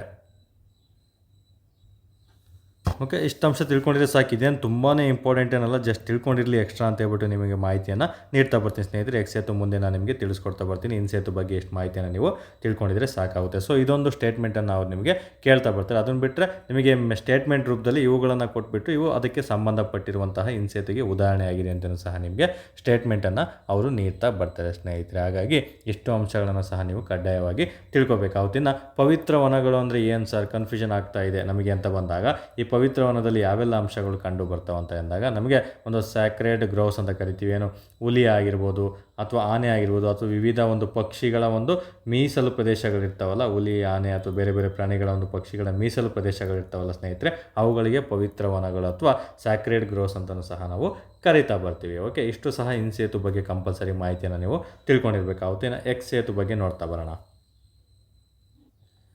ಸೊ ಎಕ್ಸ್ ಸೇತು ಅಂತ ಬಂದಾಗ ನಮಗೆ ಇದನ್ನು ನಾವು ಕನ್ನಡದಲ್ಲಿ ವರನೆಲೆ ಸಂರಕ್ಷಣಾ ಪ್ರದೇಶ ಅಂತ ಕರಿತಾ ಬರ್ತೀವಿ. ತುಂಬಾ ಇಂಪಾರ್ಟೆಂಟ್ ಆಗಿರುತ್ತೆ ಇದ್ರ ಡೆಫಿನೇಷನ್ ಸಹ. ಒಂದು ಜೀವ ಸಂಕುಲಗಳನ್ನು ಅವುಗಳ ಮೂಲ ಆವಾಸ ಸ್ಥಾನ ಅಥವಾ ನೈಸರ್ಗಿಕ ಪರಿಸರದ ಹೊರಗೆ, ಇಲ್ಲಿ ನೆನಪು ಮಾಡ್ಕೋಬೇಕು. ಅಲ್ಲಿ ನಮಗೇನು ಇದ್ರ ಒಳಗೆ ಇತ್ತು, ಬಟ್ ಇಲ್ಲಿ ನೈಸರ್ಗಿಕ ಪ್ರದೇಶದಲ್ಲಿರುವಂತಹ ಹೊರಗಿನ ಅಂಶಗಳನ್ನು ನೀವು ಈ ರೀತಿ ಡೆಫಿನೇಷನನ್ನು ಹಾಕೋಬೇಕು. ಇಲ್ಲಿ ಇನ್ ಸೇತು ಅಂತ ಬರ್ಕೊಳ್ಳಿ, ಇದನ್ನು ಎಕ್ಸ್ ಸೇತು ಅಂತ ಬರ್ಕೊಂಡ್ಬಿಟ್ಟೆ ಒಂದು ಡಯಾಗ್ರಾಮನ್ನು ಹಾಕ್ಕೊಂಡು ನಿಮಗೆ ಡೆಫಿನೇಷನ್ ಯಾವತ್ತೂ ಮರ್ತವಲ್ಲ. ಇದು ಒಳಗಡೆ, ಇದು ಹೊರಗೆ ಅಂತ ನಿಮಗೆ ಈಸಿಯಾಗಿ ನೆನಪು ಬರ್ತದೆ ಸ್ನೇಹಿತರೆ. ಹಾಗಾಗಿ ಇದು ತುಂಬಾ ಇಂಪಾರ್ಟೆಂಟ್ ಆಗಿರುತ್ತೆ. ಓಕೆ, ನಮಗೆ ಕೆಲವೊಮ್ಮೆ ವನ್ಯಜೀವಿಗಳು ವಂಶವಾಹಿಕ ಅಥವಾ ಪರಿಸರಾತ್ಮಕ ಅಂಶಗಳಿಂದ ಮೂಲ ಆವಾಸ ಸ್ಥಾನದಲ್ಲಿ ಬದುಕುಳಿಯಲು ಸಾಧ್ಯವಾಗುವುದಿಲ್ಲ. ಸೊ ನಮಗೆ ಅಂತಹವು ಸಹ ಈ ಒಂದು ಎಕ್ಸ್ ಸೇತುಗೆ ಉದಾಹರಣೆಗಳಾಗಿರ್ತವೆ ಸ್ನೇಹಿತರೆ. ಹಾಗಾಗಿ ನಮಗೆ ಈ ಒಂದು ನೈಸರ್ಗಿಕ ಹೊರಗೆ ಸಂರಕ್ಷಣೆ ಮಾಡುವಂತಹ ಪ್ರದೇಶಗಳು ಯಾವೆಲ್ಲ ಇದ್ದಾವೆ ಅನ್ನೋ ಒಂದು ಮಾಹಿತಿಯನ್ನು ನಿಮಗೆ ತಿಳಿಸ್ಕೊಡ್ತಾ ಬರ್ತೀನಿ. ಇದ್ರ ಉದಾಹರಣೆಯನ್ನು ನಾವು ನೋಡ್ತಾ ಬರೋಣ. ಹಾಗಾದರೆ ಮೊದಲನೇದೇನು, ಸಸ್ಯದ ಧಾನ್ಯಗಳು ಅಂತ ಕರಿತೀವಿ. ಏನು ಬೊಟಾನಿಕಲ್ ಗಾರ್ಡನ್ ತುಂಬಾ ಇಂಪಾರ್ಟೆಂಟ್. ಬೊಟಾನಿಕಲ್ ಗಾರ್ಡನ್ ಮೇಲೆ PCPSL ತುಂಬ ಬಾರಿ ಪ್ರಶ್ನೆ ಆಗಿದೆ. ಓಕೆ, ಬೊಟಾನಿಕಲ್ ಗಾರ್ಡನ್ ಮೇಲೆ 3 ರೀತಿಯಾಗಿ ಪ್ರಶ್ನೆಯನ್ನು ನಮಗೆ ಕೇಳ್ತಾ ಬರ್ತಾನೆ ಸ್ನೇಹಿತರೆ. ನಮಗೆ ಒಂದು ಭಾರತದ ಬೊಟಾನಿಕಲ್ ಗಾರ್ಡನ್ ಮೊದಲ ಬಾರಿಗೆ ಎಲ್ಲಿ ಸ್ಥಾಪನೆ ಆಯಿತು ಅಂತ ನಿಮಗೆ ಪ್ರಶ್ನೆಗಳನ್ನು ಕೇಳಲಾಗ್ತದೆ. ಸೊ ನಮಗೆ ನ್ಯಾಷನಲ್ ಬೊಟಾನಿಕಲ್ ಗಾರ್ಡನ್, ಫಸ್ಟು ಇಂಡಿಯಾದ ಒಂದು ಬೊಟಾನಿಕಲ್ ಗಾರ್ಡನ್ ಎಲ್ಲಿ ಸ್ಥಾಪನೆ ಆಯಿತು ಅಂತ ಪ್ರಶ್ನೆ ಕೇಳ್ತಾನೆ. ಅದನ್ನೇ ನಾವು ಒಂದು ಆಚಾರ್ಯ ಜಗದೀಶ್ ಚಂದ್ರ ಬೋಸ್, ತುಂಬಾ ಇಂಪಾರ್ಟೆಂಟ್, ಫ್ರೀಡಮ್ ಫೈಟರ್ ಆಗಿರ್ತಾರೆ ಇವರು. ಆಚಾರ್ಯ ಜಗದೀಶ್ ಚಂದ್ರ ಬೋಸ್ ಬೊಟಾನಿಕಲ್ ಗಾರ್ಡನ್ ಎಲ್ಲಿದೆ ಅಂತ ಪ್ರಶ್ನೆ ನಿಮಗೆ ಕೇಳುವಂಥ ಚಾನ್ಸಸ್ ಇರುತ್ತೆ ಸ್ನೇಹಿತರೆ. ಇದೊಂದು ಔರಾ ಜಿಲ್ಲೆ. ಔರಾ ಎಲ್ಲಿ ಬರುತ್ತೆ? ವೆಸ್ಟ್ ಬೆಂಗಾಲ್, ಕೋಲ್ಕತ್ತಾ ಅಂತ ಏನು ಕರಿತೀವಿ, ವೆಸ್ಟ್ ಬೆಂಗಾಲಲ್ಲಿ ಕಂಡುಬರುವಂತಹ ಒಂದು ಆಚಾರ್ಯ ಜಗದೀಶ್ ಚಂದ್ರ ಬೋಸ್ ಭಾರತದ ಒಂದು ಮೊದಲ ಬೊಟಾನಿಕಲ್ ಗಾರ್ಡನ್ ಆಗಿರ್ತದೆ ಸ್ನೇಹಿತರೆ. ಸೊ ಇದನ್ನು ಸಹ ಅಷ್ಟೇ ಒಂದು ಭಾರತದ ಅತಿ ದೊಡ್ಡ ಬೊಟಾನಿಕಲ್ ಗಾರ್ಡನ್ ಯಾವುದು ಅಂತ ಕೇಳಿದರೆ ಆಚಾರ್ಯ ಜಗದೀಶ್ ಚಂದ್ರ ಬೋಸ್ ಬೊಟಾನಿಕಲ್ ಗಾರ್ಡನ್ ಆಗಿರುತ್ತೆ. ಇದು ವೆಸ್ಟ್ ಬೆಂಗಾಲಲ್ಲಿ ಕಂಡುಬರುವಂತಹ ಒಂದು ಬೊಟಾನಿಕಲ್ ಗಾರ್ಡನ್ ಆಗಿರುತ್ತೆ. ಸೊ ನಂತರ ನಿಮಗೆ ಕನ್ಫ್ಯೂಷನ್ ಮಾಡೋದಕ್ಕೆ ಬೊಟಾನಿಕಲ್ ಗಾರ್ಡನ್ ಇದೆಯಲ್ಲ, ಇದ್ರ ಒಂದು ರಿಸರ್ಚ್ ಇನ್ಸ್ಟಿಟ್ಯೂಟ್ ಎಲ್ಲಿದೆ ಅಂತ ಪ್ರಶ್ನೆ ಕೇಳ್ತಾನೆ. ಬಟಾನಿಕಲ್ ಗಾರ್ಡನ್ ಸಂಶೋಧನಾ ಕೇಂದ್ರ ಎಲ್ಲಿದೆ ಅಂತ ಕೇಳಿದರೆ ಇದು ವೆಸ್ಟ್ ಬೆಂಗಾಳಲ್ಲಿಲ್ಲ, ಲಕ್ನೋದಲ್ಲಿದೆ, ಉತ್ತರ ಪ್ರದೇಶದ ಲಕ್ನೋದಲ್ಲಿದೆ. ಇಲ್ಲಿ ಯಾವುದೇ ಕಾರಣಕ್ಕೂ ಕನ್ಫ್ಯೂಷನ್ ಮಾಡ್ಕೋಬಾರ್ದು. ನೋಡಿ, ಮೊದಲ ಅಥವಾ ಬಿಗ್ಗೆಸ್ಟ್ ಅಂದರೆ ಅತಿ ದೊಡ್ಡ ಬಟಾನಿಕಲ್ ಗಾರ್ಡನ್ ಯಾವುದು ಅಂತ ಕೇಳಿದರೆ ಆಚಾರ್ಯ ಜಗದೀಶ್ ಚಂದ್ರ ಬೋಸ್ ಕೋಲ್ಕತ್ತಾದಲ್ಲಿದೆ, ನೆನ್ಪಿಟ್ಕೋಬೇಕು, ಅವರ ಜಿಲ್ಲೆಯಲ್ಲಿ. ಅದೇ ರೀತಿ botanical garden research institute, botanical garden ಅಂತ ಬಂದಾಗ ಸಸ್ಯದ ಧಾನ್ಯಗಳ ಒಂದು ರಿಸರ್ಚ್ ಇನ್ಸ್ಟಿಟ್ಯೂಟ್ ಸಂಶೋಧನಾ ಕೇಂದ್ರ ಅಥವಾ ಸಂಸ್ಥೆ ಎಲ್ಲಿದೆ ಅಂತ ಕೇಳಿದರೆ ಲಕ್ನೋ, ಉತ್ತರ ಪ್ರದೇಶದಲ್ಲಿದೆ, ನೆನ್ಪಿಟ್ಕೋಬೇಕಾಗುತ್ತೆ. ಇದೇ ರೀತಿ ನಮಗೆ ಒಂದು ಬಟಾನಿಕಲ್ ಸರ್ವೆ ಆಫ್ ಇಂಡಿಯಾ ತುಂಬ ಬಾರಿ ರಿಪೀಟ್ ಆಗಿದೆ, ಹಾಗಾಗಿ ಹೇಳ್ತಾ ಇದ್ದೀನಿ. ಸೆಂಟ್ರಲ್ ಒಂದು SSC ಎಕ್ಸಾಮ್ಗಳಲ್ಲಾಗಿರ್ಬೋದು, PCPSC ಎಕ್ಸಾಮ್ಗಳಲ್ಲಾಗಿರ್ಬೋದು ಕೇಳುವಂತಹ ಪ್ರಶ್ನೆ ಆಗಿರುತ್ತೆ. ಬಟಾನಿಕಲ್ ಒಂದು ಸರ್ವೆ ಆಫ್ ಇಂಡಿಯಾ ಎಲ್ಲಿದೆ ಅಂತ ಕೇಳ್ತಾನೆ. ಬಟಾನಿಕಲ್ ಸರ್ವೆ ಆಫ್ ಇಂಡಿಯಾ ಎಲ್ಲಿ ಅಂತ ಕೇಳ್ತಾನೆ. ಇದು ಸಹ ಕೋಲ್ಕತ್ತಾದಲ್ಲಿದೆ ಸ್ನೇಹಿತರೆ, ನೆನ್ಪಿಟ್ಕೋಬೇಕು. ಇದೇ ರೀತಿ ಇನ್ನೊಂದು ಪ್ರಶ್ನೆ ಕೇಳ್ತಾನೆ. ಜಿಯೋಲಾಜಿಕಲ್ ಸರ್ವೆ ಆಫ್ ಇಂಡಿಯಾ ಎಲ್ಲಿದೆ ಅಂತ ಪ್ರಶ್ನೆ ಕೇಳ್ತಾನೆ. ಜಿಯೋಲಾಜಿಕಲ್ ಸರ್ವೆ ಆಫ್ ಇಂಡಿಯಾ ಇದನ್ನು ಸಹ ಕೋಲ್ಕತ್ತಾದಲ್ಲೇ ಸ್ನೇಹಿತರೆ. ಎಲ್ಲ ಸರ್ವೆಗಳು ಸಹ ಜಿಯೋಲಾಜಿಕಲ್, ಬಟಾನಿಕಲ್ ಮತ್ತು ಮೊದಲ ಒಂದು ಬಟಾನಿಕಲ್ ಗಾರ್ಡನ್ ಎಲ್ಲ ಕೋಲ್ಕತ್ತಾದಲ್ಲಿದೆ. ಜಸ್ಟ್ ರಿಸರ್ಚ್ ಇನ್ಸ್ಟಿಟ್ಯೂಟ್ ಮಾತ್ರ ಲಕ್ನೋದಲ್ಲಿದೆ, ನೆನ್ಪಿಟ್ಕೋಬೇಕಾಗುತ್ತೆ. ಇಲ್ಲಿ ಕನ್ಫ್ಯೂಷನ್ ಮಾಡ್ಕೋಬಾರ್ದು. ಓಕೆ, ನಂತರ ಎರಡನೇದು ಪ್ರಾಣಿ ಸಂಗ್ರಹಾಲಯಗಳು ಅಂತ ಬರ್ತವೆ. ನಂತರ ಹೂದೋಟಗಳಾಗಿರ್ಬೋದು, ಅಂದರೆ ಏನು ಅಕ್ವೇರಿಯಂ, ನಮಗೆ ಝೂ ಅಂತ ಕರಿತೀವಿ ಪ್ರಾಣಿ ಸಂಗ್ರಹಾಲಯಗಳಿಗೆ. ನಂತರ ಹೂ ತೋಟಗಳಾಗಿರ್ಬೋದು, ಸೀಡ್ ಬ್ಯಾಂಕುಗಳಾಗಿರ್ಬೋದು, ವಂಶವಾಹಿ ಜೀನ್ ಬ್ಯಾಂಕ್ಗಳಂತ ಕರಿತೀವಲ್ಲ, ಜೀನ್ ಬ್ಯಾಂಕುಗಳಂತ ಅವಾಗಿರ್ತವೆ. ಇನ್ನು ಮತ್ಸ್ಯಗಾರಗಳು ಅಂದರೆ ಅಕ್ವೇರಿಯಂ ಅಂತ ಏನು ಕರಿತೀವಿ, ಅವೆಲ್ಲನೂ ಸಹ ನಮಗೆ ಉದಾಹರಣೆಗಳು. ಯಾವುದಕ್ಕೆ? ಎಕ್ಸ್ ಸೇತುಗೆ ಉದಾಹರಣೆಗಳಾಗಿರ್ತವೆ. ಎಕ್ಸಾಂಪಲ್ ಕೇಳ್ತಾನೆ, ಎಕ್ಸ್ ಸೇತುಗೂ ಮತ್ತು ಇನ್ ಸೇತುಗೂ ಎರಡಕ್ಕೂ ಡಿಫ್ರೆನ್ಸ್ ನೋಡಿ. ಕೆಲವೊಮ್ಮೆ ಒಂದು ಟರ್ಮ್ಗಳಲ್ಲಿ ತುಂಬ ಜನ ಒಂದು ಫ್ಯಾಕಲ್ಟಿಗಳು ಸೇತು ಅಂತಲೂ ಸಹ ಕರೀತಾರೆ, ಕೆಲವೊಬ್ಬರು ಸೇತು ಅಂತಲೂ ಸಹ ಅದನ್ನು ಕರೀತಾರೆ. ಸೊ ಅದ್ರ ಬಗ್ಗೆ ನೀವು ವರಿ ಮಾಡ್ಕೋಬೇಡಿ. ಸೊ ನಿಮಗೆ ಎಕ್ಸಾಮಲ್ಲಿ ಏನು ಬೇಕೋ ಅದನ್ನಷ್ಟೇ ತಿಳ್ಕೊಂಡಿದ್ರೆ ಸಾಕಾಗಿರ್ತದೆ ಸ್ನೇಹಿತರೆ. ನಾನು ಸೇತು ಅಂತಲೂ ಸಹ ಕರಿತಾ ಬರ್ತೀನಿ. ಸೊ ಡೆಫಿನೇಷನ್ ನೋಡಿದ್ರಿ, ಡೆಫಿನೇಷನ್ ಇಂಪಾರ್ಟೆಂಟು, ಮತ್ತು ಅವುಗಳಿಗೆ ಉದಾಹರಣೆ ಕಂಪಲ್ಸರಿ. ಇಷ್ಟರಲ್ಲೇ ಪ್ರಶ್ನೆಗಳನ್ನು ಕೇಳ್ತಾರೆ. ನಾನು ನೆಕ್ಸ್ಟ್ ಲೆವೆಲ್ಗೆ ಹೋದಾಗ ಸ್ಟೇಟ್ಮೆಂಟ್ ಮೂಲಕ ನಿಮಗೆ ಕೇಳ್ತಾರೆ ಅಂತಲೂ ಸಹ ತಿಳಿಸ್ಕೊಡಿ ಸ್ನೇಹಿತರೆ. ಅಷ್ಟು ಅಂಶಗಳನ್ನು ಸಹ ನೀವು ಓದ್ಕೋಬೇಕು. ಉದಾಹರಣೆ ಕಂಪಲ್ಸರಿ ನೆನಪಲ್ಲಿ ಇಟ್ಕೊಂಡಿರಲೇಬೇಕಾಗುತ್ತೆ. ಯಾವುದು ಎಕ್ಸ್ ಸೇತುಗೆ ಉದಾಹರಣೆ ಅಲ್ಲ, ಯಾವುದು ಇನ್ ಸೇತುಗೆ ಉದಾಹರಣೆ ಅಲ್ಲ ಅಂತಲೇ ನಿಮಗೆ ಪ್ರಶ್ನೆಗಳನ್ನು ಕೇಳ್ತಾ ಬರ್ತಾರೆ, ನೆನಪಲ್ಲಿ ಇಟ್ಕೋಬೇಕಾಗುತ್ತೆ. ಮತ್ತು 1 2 3 4 5 ಅಂತಲೂ ಕೊಟ್ಬಿಟ್ಟು ಎಷ್ಟು ಸರಿ ಅಂತಲೂ ಸಹ ಕೇಳುವಂಥ ಚಾನ್ಸಸ್ ಇರುತ್ತೆ. ಸೊ ಕಂಪಲ್ಸರಿ ಅದೇ ರೀತಿ ನೀವು ಈ ಒಂದು ಟಾಪಿಕನ್ನು ಓದ್ಕೋಬೇಕಾಗುತ್ತೆ ಸ್ನೇಹಿತರೆ. ನಂತರ ನಮಗೆ ಮುಂದೆ ಬರುವಂತಹ ಒಂದು ಟಾಪಿಕ್ ನೋಡ್ತಾ ಬರೋಣ.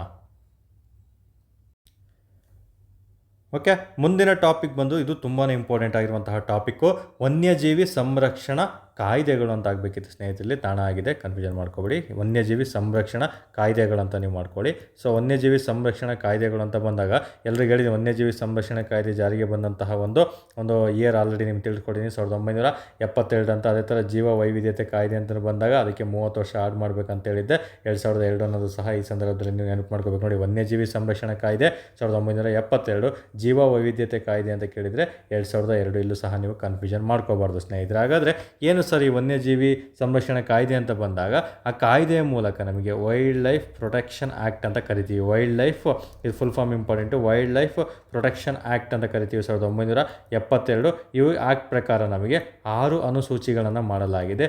6 ಶೆಡ್ಯೂಲ್ ಅಂತ ಹೆಂಗೆ ಕರಿತೀವಿ, 6 ಶೆಡ್ಯೂಲ್ಗಳನ್ನು ಇಲ್ಲಿ ಮಾಡಲಾಗಿದೆ ಸ್ನೇಹಿತರೆ. 6 ಶೆಡ್ಯೂಲ್ಗಳಲ್ಲಿ ಒಂದೊಂದು ಶೆಡ್ಯೂಲು ಯಾವುದಕ್ಕೆ ಪ್ರಾಮುಖ್ಯತೆಯನ್ನು ನೀಡುತ್ತೆ ಅನ್ನೋದ್ರ ಬಗ್ಗೆ ನಿಮಗೆ ಪ್ರಶ್ನೆಗಳನ್ನು, ಇದು ನೆಕ್ಸ್ಟ್ ಲೆವೆಲ್ ಪ್ರಶ್ನೆಗಳು ನೋಡಿ. ಕಾಯ್ದೆ ಅಂತ ಕೇಳಿದರೆ, ಫುಲ್ ಫಾರ್ಮ್ ಅಂತ ಕೇಳಿದರೆ, ಅಥವಾ ಎಷ್ಟು ಶೆಡ್ಯೂಲ್ ಇದೆ ಅಂತ ಕೇಳಿದರೆ ಜಸ್ಟ್ ಒಂದು ವರ್ಡಲ್ಲಿ ಕೇಳುವಂತಹ ಅಂಶಗಳು. ನೆಕ್ಸ್ಟ್ ಲೆವೆಲ್ ಕೇಳಿದರೆ ಯಾವ ಶೆಡ್ಯೂಲ್ಗಳು ಏನನ್ನು ತಿಳಿಸ್ಕೊಡುತ್ತೆ ವನ್ಯಜೀವಿ ಬಗ್ಗೆ ಅನ್ನೋ ಮಾಹಿತಿಯನ್ನು ನಿಮಗೆ ಎಕ್ಸಾಮ್ಗಳಲ್ಲಿ ಪ್ರಶ್ನೆಗಳನ್ನು ಕೇಳಲಾಗ್ತದೆ. ಹಾಗಾದರೆ ಮೊದಲನೇ ಶೆಡ್ಯೂಲ್ ಏನು ಹೇಳುತ್ತೆ ಅನ್ನೋದನ್ನ ಈಗ ಮಾಹಿತಿಯನ್ನು ನೀವು ತಿಳ್ಕೊಬೇಕಾಗುತ್ತೆ.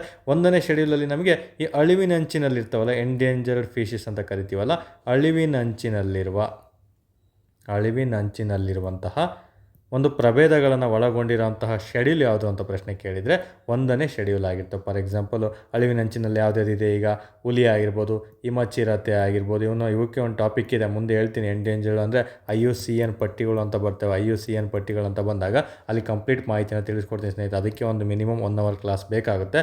ಅದ್ರ ಬಗ್ಗೆ ನೆಕ್ಸ್ಟ್ ಮಾಹಿತಿಯನ್ನು ತಿಳ್ಕೊಡ್ತೀನಿ. ಜಸ್ಟ್ ಈಗ ಶೆಡ್ಯೂಲ್ ಬಗ್ಗೆ ನೀವು ಕಂಪಲ್ಸರಿ ಇವತ್ತು ತಿಳ್ಕೊಂಡಿರಲೇಬೇಕಾಗುತ್ತೆ, ಯಾವ ಶೆಡ್ಯೂಲಲ್ಲಿ ಏನು ಬರುತ್ತೆ ಅಂತ. ಓಕೆ, ಹುಲಿ ಆಗಿರ್ಬೋದು, ಹಿಮಚಿರತೆ, ಬ್ಲ್ಯಾಕ್ ಬಗ್ಗು ಮತ್ತು ಆರ್ನ್ಬಿಲ್ಸ್ ಅಂತ ಏನು ನಾಗಾಲ್ಯಾಂಡಲ್ಲಿ ಕರಿತೀವಿ. ಒಂದು ನಾಗಾಲ್ಯಾಂಡಲ್ಲಿ ಆರ್ನ್ಬಿಲ್ ಹಬ್ಬವನ್ನು ಯಾವಾಗಲೂ ಪ್ರತಿ ವರ್ಷ ಎಲ್ಲಿ ಆಚರಣೆ ಮಾಡ್ತಾರೆ ಅಂತ ಪ್ರಶ್ನೆ ಕೇಳ್ತಾನೆ. ನಾಗಾಲ್ಯಾಂಡ್ನಲ್ಲಿ ಆಚರಣೆ ಮಾಡ್ತಾರೆ ಸ್ನೇಹಿತರೆ. ಆರ್ನ್ ಬಿಲ್ಸ್ ಹಬ್ಬವನ್ನು ನಾಗಾಲ್ಯಾಂಡ್ನಲ್ಲಿ ಆಚರಣೆ ಮಾಡಿದರೆ ಪಕ್ಕೆ ಆರ್ನ್ಬಿಲ್. ಇದು ತುಂಬಾ ಇಂಪಾರ್ಟೆಂಟ್ ನೋಡಿ. ಇದಕ್ಕೆ ಪಕ್ಕೆ ಆರ್ನ್ಬಿಲ್ ಅಂತ ಇನ್ನೊಂದು ಹಬ್ಬ ಆಚರಣೆ ಮಾಡ್ತಾರೆ. ಈ ಪಕ್ಕೆ ಆರ್ನ್ಬಿಲ್ ಹಬ್ಬವನ್ನು ಅರುಣಾಚಲ ಪ್ರದೇಶದಲ್ಲಿ ಆಚರಣೆ ಮಾಡ್ತಾರೆ. ಇಲ್ಲೂ ಸಹ ಕನ್ಫ್ಯೂಷನ್ ಮಾಡ್ಕೋಬಾರ್ದು.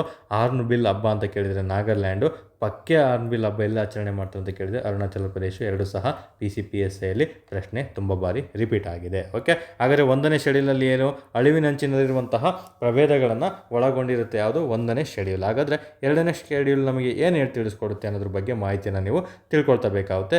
ಈ ಪಟ್ಟಿಯಲ್ಲಿರುವಂತಹ ಪ್ರಾಣಿಗಳಿಗೆ ಹೆಚ್ಚಿನ ರಕ್ಷಣೆ ನೀಡುತ್ತೆ. ಅಂದರೆ ಈ ಪಟ್ಟಿಯಲ್ಲಿ ಕೆಲವೊಂದು ಪ್ರಾಣಿಗಳನ್ನು ಒಂದು ಮೀಸಲಿಟ್ಟಿರ್ತಾರೆ. ಅಂತಹ ಪ್ರಾಣಿಗಳಿಗೆ ಹೆಚ್ಚಿನದಾಗಿ ರಕ್ಷಣೆ ಕೊಡ್ತಾರೆ. ಎಕ್ಸಾಂಪಲ್ ಕೇಳ್ತಾನೆ, ಈ ಕೆಳಗಿನ ಯಾವ ಪಟ್ಟಿಯಲ್ಲಿ ಪ್ರಾಣಿಗಳಿಗೆ ಹೆಚ್ಚಿನ ರಕ್ಷಣೆಯನ್ನು ನೀಡಲಾಗಿದೆ ಅಂತ ಪ್ರಶ್ನೆ ಕೇಳ್ತಾನೆ. ಹೆಚ್ಚಿನ ರಕ್ಷಣೆ ಅಂತ ಬಂದಾಗ ನಮಗೆ ಯಾವುದು ಹೆಚ್ಚಿನ ರಕ್ಷಣೆ ನೀಡಿದೆ ಯಾವ ಶೆಡ್ಯೂಲ್ ಅಂತ ಕೇಳಿದರೆ 2ನೇ ಶೆಡ್ಯೂಲ್. ಅಂದರೆ 1972ರ ಕಾಯ್ದೆಯ ಪ್ರಕಾರ ಪ್ರಾಣಿಗಳಿಗೆ ಹೆಚ್ಚಿನ ರಕ್ಷಣೆ ನೀಡಿರುವಂತಹ ಅನುಸೂಚಿ ಶೆಡ್ಯೂಲ್ ಯಾವುದು ಅಂತ ಕೇಳಿದರೆ 2ನೇ ಶೆಡ್ಯೂಲ್ ಆಗಿರುತ್ತೆ. ಇದೇ ರೀತಿ ನಿಮಗೆ ಪ್ರಶ್ನೆಗಳನ್ನು ಕೇಳಲಾಗ್ತದೆ ಸ್ನೇಹಿತರೆ. ಯಾವೆಲ್ಲ 2ನೇ ಶೆಡ್ಯೂಲಲ್ಲಿ ಇದೆ ಅಂತ ಬಂದಾಗ ನಮಗೆ ಕಾಶ್ಮೀರದ ನರಿ ಅಂತ ಏನು ಕರಿತೀವಿ ಅದಾಗಿರ್ಬೋದು. ನಂತರ ಅಸ್ಸಾಂನ ಮಕಾಕ್ ಇವುಗಳ ಬಗ್ಗೆ ಎಲ್ಲ ಮಾಹಿತಿ ಮುಂದೆ ತಿಳಿಸ್ಕೊಡ್ತೀನಿ. ತುಂಬ ಡೆಪ್ತಾಗಿ ಓದಬೇಕಾಗುತ್ತೆ. ಒಂದು ಆರುವ ನವಿಲುಗಳಾಗಿರ್ಬೋದು, ಇವೆಲ್ಲನೂ ಸಹ ನಮಗೆ 2ನೇ ಶೆಡ್ಯೂಲಲ್ಲಿ ಬರುವಂತಹ ಪ್ರಮುಖ ಪ್ರಾಣಿ ಆಗಿರ್ತವೆ ಸ್ನೇಹಿತರೆ. ನೆನ್ಪಿಟ್ಕೋಬೇಕಿನ್ನ ಕಿಂಗ್ ಕೋಬ್ರಾ ಅಂತ ಏನು ಕರಿತೀವಿ, ಕಿಂಗ್ ಕೋಬ್ರಾ, ಇದನ್ನು ಸಹ ಇಂಪಾರ್ಟೆಂಟ್ ಆಗಿರುತ್ತೆ. ಹಾಗಾದರೆ ನಂತರ ಬರೋದು ನಮಗೆ 3ನೇ ಶೆಡ್ಯೂಲ್ ಏನು ಹೇಳುತ್ತೆ. ಯೂಶಲಿ 2ನೇ ಶೆಡ್ಯೂಲೇ ತುಂಬ ಇಂಪಾರ್ಟೆಂಟ್ ಆಗಿರುತ್ತೆ. ಇನ್ನು 3ನೇ ಶೆಡ್ಯೂಲು 4ನೇ ಶೆಡ್ಯೂಲ್ ಏನು ಹೇಳುತ್ತೆ ಅನ್ನೋದ್ರ ಬಗ್ಗೆ ಮಾಹಿತಿನ ನಾವು ತಿಳ್ಕೊಬೇಕಾಗುತ್ತೆ. ಈ 3 ಮತ್ತು 4 ಇದೆಯಲ್ಲ, ಇವೆರಡಕ್ಕೆ ಏನು ಡಿಫ್ರೆನ್ಸ್ ಇಲ್ಲ, ಎರಡನ್ನೂ ಸಹ ಸೇಮೇ ಆಗಿರ್ತವೆ ಸ್ನೇಹಿತರೆ. ಆ ಸೇಮ್ ಏನರ ಬಗ್ಗೆ ತಿಳ್ಕೊಂಡಿರುತ್ತೆ ಅನ್ನೋದನ್ನ ತಿಳ್ಕೊಬರೋಣ. ಇವು ಒಂದು ಸಂರಕ್ಷಿತ ಪ್ರಭೇದಗಳನ್ನು ಒಳಗೊಂಡಿರುತ್ತೆ. ಯಾವ ಒಂದು ಅನುಸೂಚಿ ಅಥವಾ ಶೆಡ್ಯೂಲು ಸಂರಕ್ಷಿತ ಪ್ರಭೇದಗಳನ್ನು ಒಳಗೊಂಡಿರುತ್ತದೆ ಮತ್ತು ಅದರ ಉಲ್ಲಂಘನೆಗೆ ದಂಡ ಕಡಿಮೆ ಇರುತ್ತದೆ. ಇವುಗಳನ್ನು ಏನನ್ನು ಉಲ್ಲಂಘನೆ ಮಾಡಿದರೆ ಯಾರಾದರೂ ವ್ಯಕ್ತಿಗಳು, ಅವುಗಳ ಮೇಲೆ ದಂಡ ಕಡಿಮೆ ಇರುತ್ತದೆ. ಇದನ್ನು ಸಹ ತುಂಬಾ ಇಂಪಾರ್ಟೆಂಟ್ ಆಗಿರುತ್ತೆ. ದಂಡ ಒಂದು ಕಡಿಮೆ ಇರುವಂಥದ್ದು ಯಾವ್ದು ತಿಳಿಸ್ಕೊಡುತ್ತೆ ಅಂತ ಪ್ರಶ್ನೆ ಕೇಳಿದರೆ 3ನೇ ಶೆಡ್ಯೂಲ್ ಆಗಿರ್ತದೆ. ಅಂದರೆ ಸಿಂಪಲ್ಲು, ಇವು ಸಂರಕ್ಷಿತ ಪ್ರಭೇದಗಳನ್ನು ಒಳಗೊಂಡಿದ್ದು ಅದರ ಉಲ್ಲಂಘನೆಗೆ ದಂಡ ಕಡಿಮೆ ಆಗಿರುವಂತಹ ಅಂಶಗಳು ಯಾವ ಶೆಡ್ಯೂಲಲ್ಲಿ ಕಂಡುಬರ್ತವೆ ಅಂದರೆ 3ನೇ ಶೆಡ್ಯೂಲ್ ಆಗಿರ್ತದೆ ಸ್ನೇಹಿತರೆ. ನೋಡಿ, ಯಾವುದೇ ಥರ ಉಲ್ಲಂಘನೆ ಮಾಡಿದರೆ ಫೈನ್ ಆಗ್ತಾರೆ. ಫೈನ್ ಅಂದರೆ ಏನು, ನಮಗೆ ದಂಡ ಅಂತ ಬಂತು. ದಂಡ ಅಂತ ಬಂದಾಗ ಟೋಪಿ ಮೂರು ನಾಮ ಹಾಕಿದ್ರಪ್ಪ ಅಂತ ಹೇಳ್ಬಿಟ್ಟು ನಾವು ಆಡು ಭಾಷೆಯಲ್ಲಿ ಮಾತಾಡ್ಕೊತೀವಲ್ಲ, ಸಿಂಪಲ್ಲು 3ನೇ ಶೆಡ್ಯೂಲ್ ಅಂತ ನೀವು ಈ ರೀತಿ ಟ್ರಿಕ್ಕಿಯಾಗಿ ನೆನ್ಪಿಟ್ಕೋಬೇಕು. ಸೊ 4 ಸಹ 3 + 4 2 ಸಹ ಸೇಮ್ ಅಂತ ಹೇಳಿದ್ರೆ ಅದನ್ನಷ್ಟೇ ತಿಳ್ಕೊಂಡಿರ್ಬೇಕಾಗುತ್ತೆ. ಇನ್ನು 5ನೇ ಶೆಡ್ಯೂಲಲ್ಲಿ ನಮಗೆ ಯಾವ ಒಂದು ಮಾಹಿತಿಯನ್ನು ನೀವು ತಿಳ್ಕೊಬೇಕಂತ ತಿಳ್ಕೊಬರೋಣ. ಈ ಒಂದು ಶೆಡ್ಯೂಲಲ್ಲಿ ಪ್ರಾಣಿಗಳನ್ನು ನೋಡಿ, ಯೂಶಲಿ ಬೇರೆ ಶೆಡ್ಯೂಲ್ಗಳಲ್ಲಿ ಪ್ರಾಣಿಗಳನ್ನು ಯಾವುದೇ ಥರ ಬೇಟೆ ಆಡಬಾರ್ದು ಮತ್ತು ಸಸ್ಯ ಪ್ರಭೇದಗಳನ್ನು ಬೇಟೆ ಆಡಬಾರ್ದು, ಅಂದರೆ ಅವನ್ನ ಮರಗಳನ್ನು ಕಡಿಬಾರ್ದು ಅಂತೆಲ್ಲ ತಿಳಿಸ್ಕೊಟ್ಟಿದೆ. ಸೊ ಇಲ್ಲಿ ಈ ಪಟ್ಟಿಯಲ್ಲಿರುವಂತಹ ಪ್ರಾಣಿಗಳನ್ನು ನಾವು ಬೇಟೆ ಆಡಬಹುದು. ಇದು ಟಾಪಿಕ್ಕು ತುಂಬಾ ಇಂಪಾರ್ಟೆಂಟು. ಯಾವ ಒಂದು ಶೆಡ್ಯೂಲಲ್ಲಿ ಪ್ರಾಣಿಗಳನ್ನು ನಾವು ಬೇಟೆ ಆಡ್ಬೋದು ಅಂತ ಸಹ ತಿಳಿಸ್ಕೊಟ್ಟಿದ್ದಾರೆ ಸ್ನೇಹಿತರೆ. ಫಾರ್ ಎಕ್ಸಾಂಪಲ್, ಅಲ್ಲಿ ನಮಗೆ ಇಲಿಗಳನ್ನು ಬೇಟೆ ಆಡೋಕ್ಕೆ ಹೋಗ್ತಾರೆ, ಬಾವುಲಿಗಳನ್ನು ಬೇಟೆ ಆಡ್ತಾರೆ, ಮತ್ತು ಕಾಗೆ ಪಕ್ಷಿಗಳು ಇತರೆ ಪಕ್ಷಿಗಳನ್ನು ಬೇಟೆ ಆಡ್ತಾರಲ್ಲ, ಅವುಗಳಿಗೇನು ಶಿಕ್ಷೆ ಕೊಡೋದಿಲ್ಲ ಯಾರೇನು. ಹಾಗಾಗಿ ಪ್ರಾಣಿಗಳನ್ನು ಬೇಟೆ ಆಡಬಹುದಾದಂತಹ ಶೆಡ್ಯೂಲ್ ಯಾವುದು ಅಂತ ಕೇಳಿದರೆ 5ನೇ ಶೆಡ್ಯೂಲ್ ಆಗಿರ್ತದೆ ಸ್ನೇಹಿತರೆ. ನಂತರ ಲಾಸ್ಟ್ ಶೆಡ್ಯೂಲ್ ಅಂತ ಬಂದಾಗ 6ನೇ ಶೆಡ್ಯೂಲ್ ಬಗ್ಗೆ ತಿಳ್ಕೊಬೇಕಾಗುತ್ತೆ. ತುಂಬಾ ಇಂಪಾರ್ಟೆಂಟು. ಈ ಪಟ್ಟಿಯಲ್ಲಿ ಬೇಸಾಯಕ್ಕೆ ಸಂಬಂಧಪಟ್ಟಿದ್ದೇನು ಕಲ್ಟಿವೇಷನ್ ಅಂತ ಕರಿತೀವಿ, ಕಲ್ಟಿವೇಷನ್ ಬೇಸಾಯ ಅಂತ ಏನು ಕರಿತೀವಿ ಸ್ನೇಹಿತರೆ, ಈ ಪಟ್ಟಿಯಲ್ಲಿ ಬೇಸಾಯವನ್ನು ನಿಷೇಧಿಸಲಾದ ಸಸ್ಯಗಳಿದೆ. ಬೇಸಾಯದಲ್ಲಿ ನಿಷೇಧಿಸಲಾದಂತಹ ಸಸ್ಯಗಳು ಇದ್ದಾವೆ ಸ್ನೇಹಿತರೆ. ಬೇಸಾಯವನ್ನು ನಿಷೇಧಿಸಲಾದಂತಹ ಸಸ್ಯಗಳಿಗೆ ಈ ಒಂದು ಶೆಡ್ಯೂಲ್ಗಳನ್ನು ಸೀಮಿತವಾಗಿ ಇಡಲಿದೆ, ನೆನಪಿಟ್ಕೋಬೇಕಾಗುತ್ತೆ. ಈ ಪಟ್ಟಿಯಲ್ಲಿ ಬೇಸಾಯವನ್ನು ನಿಷೇಧಿಸಲಾದಂತಹ ಸಸ್ಯಗಳನ್ನು 6ನೇ ಶೆಡ್ಯೂಲ್ಗಳಲ್ಲಿ ಅರೇಂಜ್ ಮಾಡಿರ್ತಾರೆ ಸ್ನೇಹಿತರೆ. ಫಾರ್ ಎಕ್ಸಾಂಪಲ್, ಬೇಸಾಯದಲ್ಲಿ ಅಂತ ಬಂದಾಗ ಒಂದು ಪೀಚರ್ ಸಸ್ಯಗಳಂತ ಒಂದು ಟಾಪಿಕ್ ಬರುತ್ತೆ. ನಂತರ ನೀಲಿ ಹೊಂಡ ಅಂತ ಏನು ಕರಿತೀವಿ, ಬ್ಲೂ ಆಗಿರ್ತಾವಲ್ಲ ಅದಾಗಿರ್ಬೋದು, ಮತ್ತು ಕೆಂಪು ಹೊಂಡ ಆಗಿರ್ಬೋದು. ನಂತರ ಕೂತ್ ಅಂತ ಒಂದು ಟಾಪಿಕ್ ಬರುತ್ತೆ, ಅದನ್ನು ಸಹ ಮುಂದೆ ತಿಳಿಸ್ಕೊಡ್ತೀನಿ. ಸೊ ಪೀಚರ್ ಸಸ್ಯ, ನೀಲಿ ಹೊಂಡ, ಕೆಂಪು ಹೊಂಡ ಇವೆಲ್ಲ ಸಸ್ಯಗಳು ಸಹ ನಮಗೆ ಒಂದು ಬೇಸಾಯದಲ್ಲಿ ಒಂದು ನಿಷೇಧ ಇರುವಂತಹ ಸಸ್ಯಗಳು ಇವಾಗಿರ್ತವೆ. ಅದು 6ನೇ ಶೆಡ್ಯೂಲಲ್ಲಿ ನಮಗೆ ಕಂಡು ಬರ್ತವೆ ಸ್ನೇಹಿತರೆ. ಜಸ್ಟ್ ಇದು ನಿಷೇಧ ಅಂತ ನೆನ್ಪಿಟ್ಕೊಂಡಿದ್ರೆ, ಈ ಒಂದು ಶೆಡ್ಯೂಲನ್ನು ನೆನ್ಪಿಟ್ಕೊಂಡಿದ್ರೆ ಸಾಕಾಗಿರ್ತದೆ ಸ್ನೇಹಿತರೆ. ಓಕೆ, ಇಷ್ಟು ಮಾಹಿತಿಗಳು ಸಹ ನಮಗೆ ವನ್ಯಜೀವಿ ಸಂರಕ್ಷಣಾ ಕಾಯ್ದೆಯಲ್ಲಿ ಕಂಪಲ್ಸರಿ ನೀವು ತಿಳ್ಕೊಂಡಿರ್ಬೇಕಾಗುತ್ತೆ. ಹಾಗಾದರೆ ವನ್ಯಜೀವಿ ಸಂರಕ್ಷಣಾ ಕಾಯ್ದೆ ಅಂತ ಕರೆಯೋದಕ್ಕೆ ಕೆಲವೊಂದು ಗುಣಲಕ್ಷಣಗಳನ್ನು ಒಳಗೊಂಡಿರ್ತದೆ. ಕೆಲವೊಂದು ಗುಣಲಕ್ಷಣಗಳನ್ನು ಒಳಗೊಂಡಿರ್ತವೆ ಸ್ನೇಹಿತರೆ. ಆ ಗುಣಲಕ್ಷಣಗಳು ಯಾವುವು ಅನ್ನೋದನ್ನು ನಾಳೆ ಕ್ಲಾಸಲ್ಲಿ ತಿಳ್ಕೊತಾ ಬರಬೇಕಾಗುತ್ತೆ. ಇನ್ನು ಭಾರತದಲ್ಲಿ ಪ್ಲಸ್ ಕರ್ನಾಟಕದಲ್ಲಿರುವಂತಹ ಪ್ರಮುಖ ವೈಲ್ಡ್ ಲೈಫ್ ಸೆಂಚುರಿಗಳು ಯಾವುವು ಅನ್ನೋದನ್ನ ಸಹ ನಾಳೆ ಕ್ಲಾಸಲ್ಲಿ ತಿಳ್ಕೊಬೇಕಾಗುತ್ತೆ. ಮತ್ತು ವನ್ಯಜೀವಿ ಅಭಯಾರಣ್ಯ ಅಂತ ಗುರ್ಸೋದಕ್ಕೆ ಯಾವ ಒಂದು ಐ ಯು ಸಿ ಎನ್ ಪಟ್ಟಿಯಲ್ಲಿ ಯಾವ ಒಂದು ವರ್ಗಕ್ಕೆ ಇವುಗಳನ್ನು ವನ್ಯಜೀವಿ ಸಂರಕ್ಷಣಾ ಕಾಯ್ದೆಗಳನ್ನು ಅಥವಾ ವನ್ಯಜೀವಿ ಧಾಮಗಳನ್ನು ಸೇರಿಸಲಾಗಿದೆ, ಇದನ್ನು ಸಹ PCPSC ಪ್ರಶ್ನೆ ಕೇಳುವಂಥದ್ದಾಗಿದೆ. ಇವು 3 ಟಾಪಿಕ್ಗಳು ತುಂಬಾ ಇಂಪಾರ್ಟೆಂಟು, ತುಂಬ ಬಾರಿ ರಿಪೀಟ್ ಆಗಿದೆ. ಭಾರತದಲ್ಲಿ ಕರ್ನಾಟಕದಲ್ಲಿ ಕಂಡುಬರುವಂತಹ ವನ್ಯಜೀವಿ ಧಾಮಗಳು ಪದೇ ಪದೇ ರಿಪೀಟ್ ಆಗಿರ್ತದೆ ಮತ್ತು ಅವುಗಳ ಗುಣಲಕ್ಷಣ ಮೇಲೆ ಸ್ಟೇಟ್ಮೆಂಟ್ ಮೂಲಕ ನಿಮಗೆ ಪ್ರಶ್ನೆಗಳನ್ನು ಕೇಳಲಾಗ್ತದೆ. IUCN ಪಟ್ಟಿ ಬಗ್ಗೆ ಸಹ ನಾಳೆ ಮಾಹಿತಿಯನ್ನು ನಿಮಗೆ ತಿಳಿಸ್ಕೊಡ್ತಾ ಬರ್ತೀನಿ ಸ್ನೇಹಿತರೆ. ಇಷ್ಟು ಸಹ ಯಾಕಂದರೆ ನನ್ನ ಒಂದು ಕಾನ್ಸೆಪ್ಟ್ ಇರೋದೇನೆಂದರೆ, ಒಂದು ವಿಡಿಯೋವನ್ನು ನೀವು ನೋಡ್ತಾ ಇದ್ದೀರ ಅಂದರೆ ಆ ವಿಡಿಯೋದಲ್ಲಿ ಬರುವಂಥ ಎಲ್ಲ ಟಾಪಿಕ್ಗಳನ್ನು ಅವತ್ತೇ ನೀವು ಕಡ್ಡಾಯವಾಗಬೇಕು. ಜಸ್ಟ್ ವಿಡಿಯೋ ಥರ ನೋಡೋದಲ್ಲ, ಇದನ್ನ ತಿಳ್ಕೊಳೋ ಥರ ಮುಂದೆ ಎಕ್ಸಾಮ್ಗಳಲ್ಲಿ ಅವು ಬರ್ತವೆ ಅನ್ನೋದನ್ನ ಅಳವಡಿಸ್ಕೊಡುವಂಥ ರೂಪದಲ್ಲಿ ನೀವು ಇದನ್ನು ಓದ್ಕೋಬೇಕಂತ ಭಾವಿಸ್ತಾ ಇದ್ದೀನಿ ಸ್ನೇಹಿತರೆ. ಓಕೆ, ದಯವಿಟ್ಟು ವಿಡಿಯೋ ಏನಾದರೂ ಇಷ್ಟ ಆಗಿದ್ದರೆ ನಮಗೊಂದು ಹೆಲ್ಪ್ ಮಾಡಬೇಕಾಗುತ್ತೆ. ನಿಮ್ಮ ಒಂದು ಸಹಕಾರ ನಮಗಿಲ್ಲಿ ತುಂಬಾ ಇಂಪಾರ್ಟೆಂಟ್ ಆಗುತ್ತೆ. ನಿಮಗೆ ತುಂಬ ಇಷ್ಟ ಆಗಿದ್ದು ಇದು ಬೇರೆಯವರಿಗೆ ಯೂಸ್ಫುಲ್ ಆಗುತ್ತೆ, ನನ್ನ ಸ್ನೇಹಿತನಿಗೆ, ಫ್ರೆಷರ್ಗಳಿಗೆ ಯೂಸ್ಫುಲ್ ಆಗುತ್ತೆ, ಎಕ್ಸ್ಪೀರಿಯನ್ಸ್ ಇರೋರಿಗೆ ಯೂಸ್ಫುಲ್ ಆಗುತ್ತೆ ಅನ್ನೋದಾದರೆ ದಯವಿಟ್ಟು ಈ ವಿಡಿಯೋವನ್ನು ನಿಮ್ಮ ಸ್ನೇಹಿತರಿಗೆ ಶೇರ್ ಮಾಡೋದು ಕೇಳಿ ಸ್ನೇಹಿತರೆ. ನೀವು ಸಬ್ಸ್ಕ್ರೈಬ್ ಆಗಿಲ್ಲ ಅಂದರೆ ದಯವಿಟ್ಟು ಸಬ್ಸ್ಕ್ರೈಬ್ ಆಗಬೇಕಾಗುತ್ತೆ. ಇನ್ನು ನಮ್ಮ ಟೆಲಿಗ್ರಾಮ್ ಚಾನಲ್ಗೆ ಜಾಯ್ನ್ ಆಗಿಲ್ಲ ಅಂದರೆ ಒಂದು ಅಬ್ದಿ ಅಕಾಡೆಮಿ ಟೆಲಿಗ್ರಾಮ್ ಚಾನಲ್ಗೆ ನೀವು ಖಂಡಿತ ಜಾಯ್ನ್ ಆಗ್ತಾ ಬರಬೇಕಾಗುತ್ತೆ. ಯಾಕಂದರೆ ತುಂಬ ಜನ ಅಲ್ಲಿ ನಮ್ಗೆ ಆಲ್ಮೋಸ್ಟ್ ಒಂದು 30,000ಗೂ ಅಧಿಕ ಸಬ್ಸ್ಕ್ರೈಬರ್ ಇದ್ದಾರೆ ಸ್ನೇಹಿತರೆ. ಅಲ್ಲೂ ಸಹ ಒಂದು ಉಪಯುಕ್ತವಾದ ಮಾಹಿತಿ ಕೊಡ್ತಾ ಇದ್ದೀವಿ. ಕೊಡ್ತೀವಿ ಅಂತ ಅಂದ್ಕೊಂಡಿದ್ದೀವಿ, ಅದು ಇತರರಿಗೂ ಶೇರ್ ಆಗಲಿ ಅಂತ ಒಂದು ಉದ್ದೇಶದಿಂದ ಮಾತ್ರ ನಾನು ಪ್ರತಿ ಕ್ಲಾಸಲ್ಲಿ ಇವನ್ನ ಹೇಳ್ತೀನಿ. ಯಾಕಂದರೆ ನಿಮಗೆ ಇಷ್ಟ ಆಗಿಲ್ವಾ ಆ ವಿಡಿಯೋ ನೋಡಬೇಡಿ, ನಿಮಗೆ ನಮ್ಮ ಟೆಲಿಗ್ರಾಮ್ ಚಾನಲ್ ಇಷ್ಟ ಆಗಿಲ್ಲ ನೀವು ಎಕ್ಸಿಟ್ ಸಹ ಆಗ್ಬೋದು. ಯಾಕಂದರೆ ನಿಮಗೆ PCPSIಗೆ FD SDಗೆ ಏನು ಮಾಹಿತಿ ಕಂಪಲ್ಸರಿ ಓದಬೇಕು ಅದನ್ನು 100% ನಾವು ಕೊಡ್ತಿದ್ವಿ. ಯಾಕಂದ್ರೆ ನಾವು ಸಹ ಕ್ಲಿಯರ್ ಮಾಡಿರ್ತೀವಿ, ತ್ರಿವೇಣಿಯವರು ಸಹ ಪೋಸ್ಟನ್ನು ಕ್ಲಿಯರ್ ಮಾಡಿದ್ವಿ, ಇನ್ನು ಎಷ್ಟೋ ಜನ ನಮ್ಮ ಸ್ನೇಹಿತರು ಕ್ಲಿಯರ್ ಮಾಡಿರ್ತಾರೆ, ಅವ್ರು ಯಾವ ರೀತಿ ಓದ್ಕೊಂಡಿದ್ರು ಎಲ್ಲನೂ ಸಹ ಸೇರಿ ನಾವು ಆ ಮಾಹಿತಿನ ತಿಳ್ಕೊಂಡೆ ನಿಮಗೆ ಒಂದು ಚಾನಲನ್ನು ನಡೆಸ್ತಾ ಇರ್ತೀವಿ. ಹಾಗಾಗಿ ಪ್ರತಿಯೊಂದು ಹೆಲ್ಪ್ಫುಲ್ ಆಗುವಂತಹ ಇನ್ಫಾರ್ಮೇಷನ್ನೇ ನಾವು ಗ್ರೂಪಲ್ಲಿ ಹಾಕೋದು ಸ್ನೇಹಿತರೆ. ಹಾಗಾಗಿ ಆ ಒಂದು ಉದ್ದೇಶದಿಂದ ನಿಮಗೆ ರಿಕ್ವೆಸ್ಟನ್ನು ಮಾಡ್ಕೊಳ್ತೀನಿ, ಚಾನಲನ್ನು ದಯವಿಟ್ಟು ಇತರರಿಗೆ ಶೇರ್ ಮಾಡಿ ನಮ್ಮ ಟೆಲಿಗ್ರಾಮ್ ಚಾನಲ್ಗೂ ಸಹ ನಿಮ್ಮ ಸ್ನೇಹಿತರನ್ನು ಕರೆತರಬೇಕಾಗುತ್ತೆ. ಇಫ್ ಇನ್ ಕೇಸು ಅವರಿಗೆ ಟೆಲಿಗ್ರಾಮ್ ಚಾನಲ್ ಲಿಂಕ್ ಸಿಕ್ಕಿಲ್ಲ ಅಂದರೆ 8618631540 ನಂಬರ್ಗೆ ಕಾಲ್ ಮಾಡೋದ್ರ ಮುಖಾಂತರ ಕೇಳ್ಬೋದು, ಅಥವಾ ವಾಟ್ಸಪ್ ಅಥವಾ ಟೆಲಿಗ್ರಾಮಲ್ಲಿ ಮೆಸೇಜ್ ಮಾಡೋದ್ರ ಮೂಲಕನೂ ಸಹ ನೀವು ನನಗೆ ತಿಳಿಸ್ಕೊಟ್ರೆ ಟೆಲಿಗ್ರಾಮ್ ಚಾನಲ್ ಲಿಂಕನ್ನು ಕಳಿಸಿ ಅಂದರೆ ಖಂಡಿತ ನಾನು ನಿಮಗೆ ಶೇರ್ ಮಾಡ್ತಾ ಬರ್ತೀನಿ ಸ್ನೇಹಿತರು. ಓಕೆ, ಆದಷ್ಟು ವೀಡಿಯೋಗಳನ್ನು ಶೇರ್ ಮಾಡಿ, ಲೈಕ್ಸ್ ಮಾಡಿ, ಮತ್ತು ನಿಮಗೆ ಇಷ್ಟವಾದಲ್ಲಿ ಏನಕ್ಕೆ ಇಷ್ಟ ಆಯಿತು ಅಂತಲೂ ಸಹ ನೀವು ದಯವಿಟ್ಟು ಕಮೆಂಟನ್ನು ಮಾಡಬೇಕಾಗುತ್ತೆ. ಯಾಕಂದರೆ ಕಮೆಂಟನ್ನು ಮಾಡೋದ್ರ ಮೂಲಕ ಒಬ್ಬ ಒಂದು ಶಿಕ್ಷಕನಿಗೆ ಅದು ಉತ್ತೇಜನವನ್ನು ನೀಡ್ತಾ ಬರುತ್ತೆ ಸ್ನೇಹಿತರೆ. ಮುಂದಿನ ಕ್ಲಾಸಸ್ಸಲ್ಲಿ ಇನ್ನೂ ಹೆಚ್ಚಿನ ಅಂಶಗಳನ್ನು ಸಹ ತಿಳಿಸೋದಕ್ಕೆ ಅದೊಂದು ಪ್ರೋತ್ಸಾಹ ನೀಡುತ್ತೆ ಅಂತ ಸಹ ನಾನು ಭಾವಿಸಿದ್ದೀನಿ. ಹಾಗೆ ದಯವಿಟ್ಟು ನಿಮ್ಗೆ ಇಷ್ಟವಾದಲ್ಲಿ ಕಮೆಂಟನ್ನು ಮತ್ತು ಲೈಕನ್ನು ಮಾಡ್ತಾ ಇತರರಿಗೆ ಶೇರ್ ಮಾಡ್ತಾ ಬರಬೇಕಾಗುತ್ತೆ ಸ್ನೇಹಿತರೆ. ಇಷ್ಟು ಹೇಳ್ತಾ ಈ ಒಂದು ಕ್ಲಾಸಸ್ಸನ್ನು ಮುಗಿಸ್ತಾ ಇದ್ದೀನಿ. ಧನ್ಯವಾದಗಳು.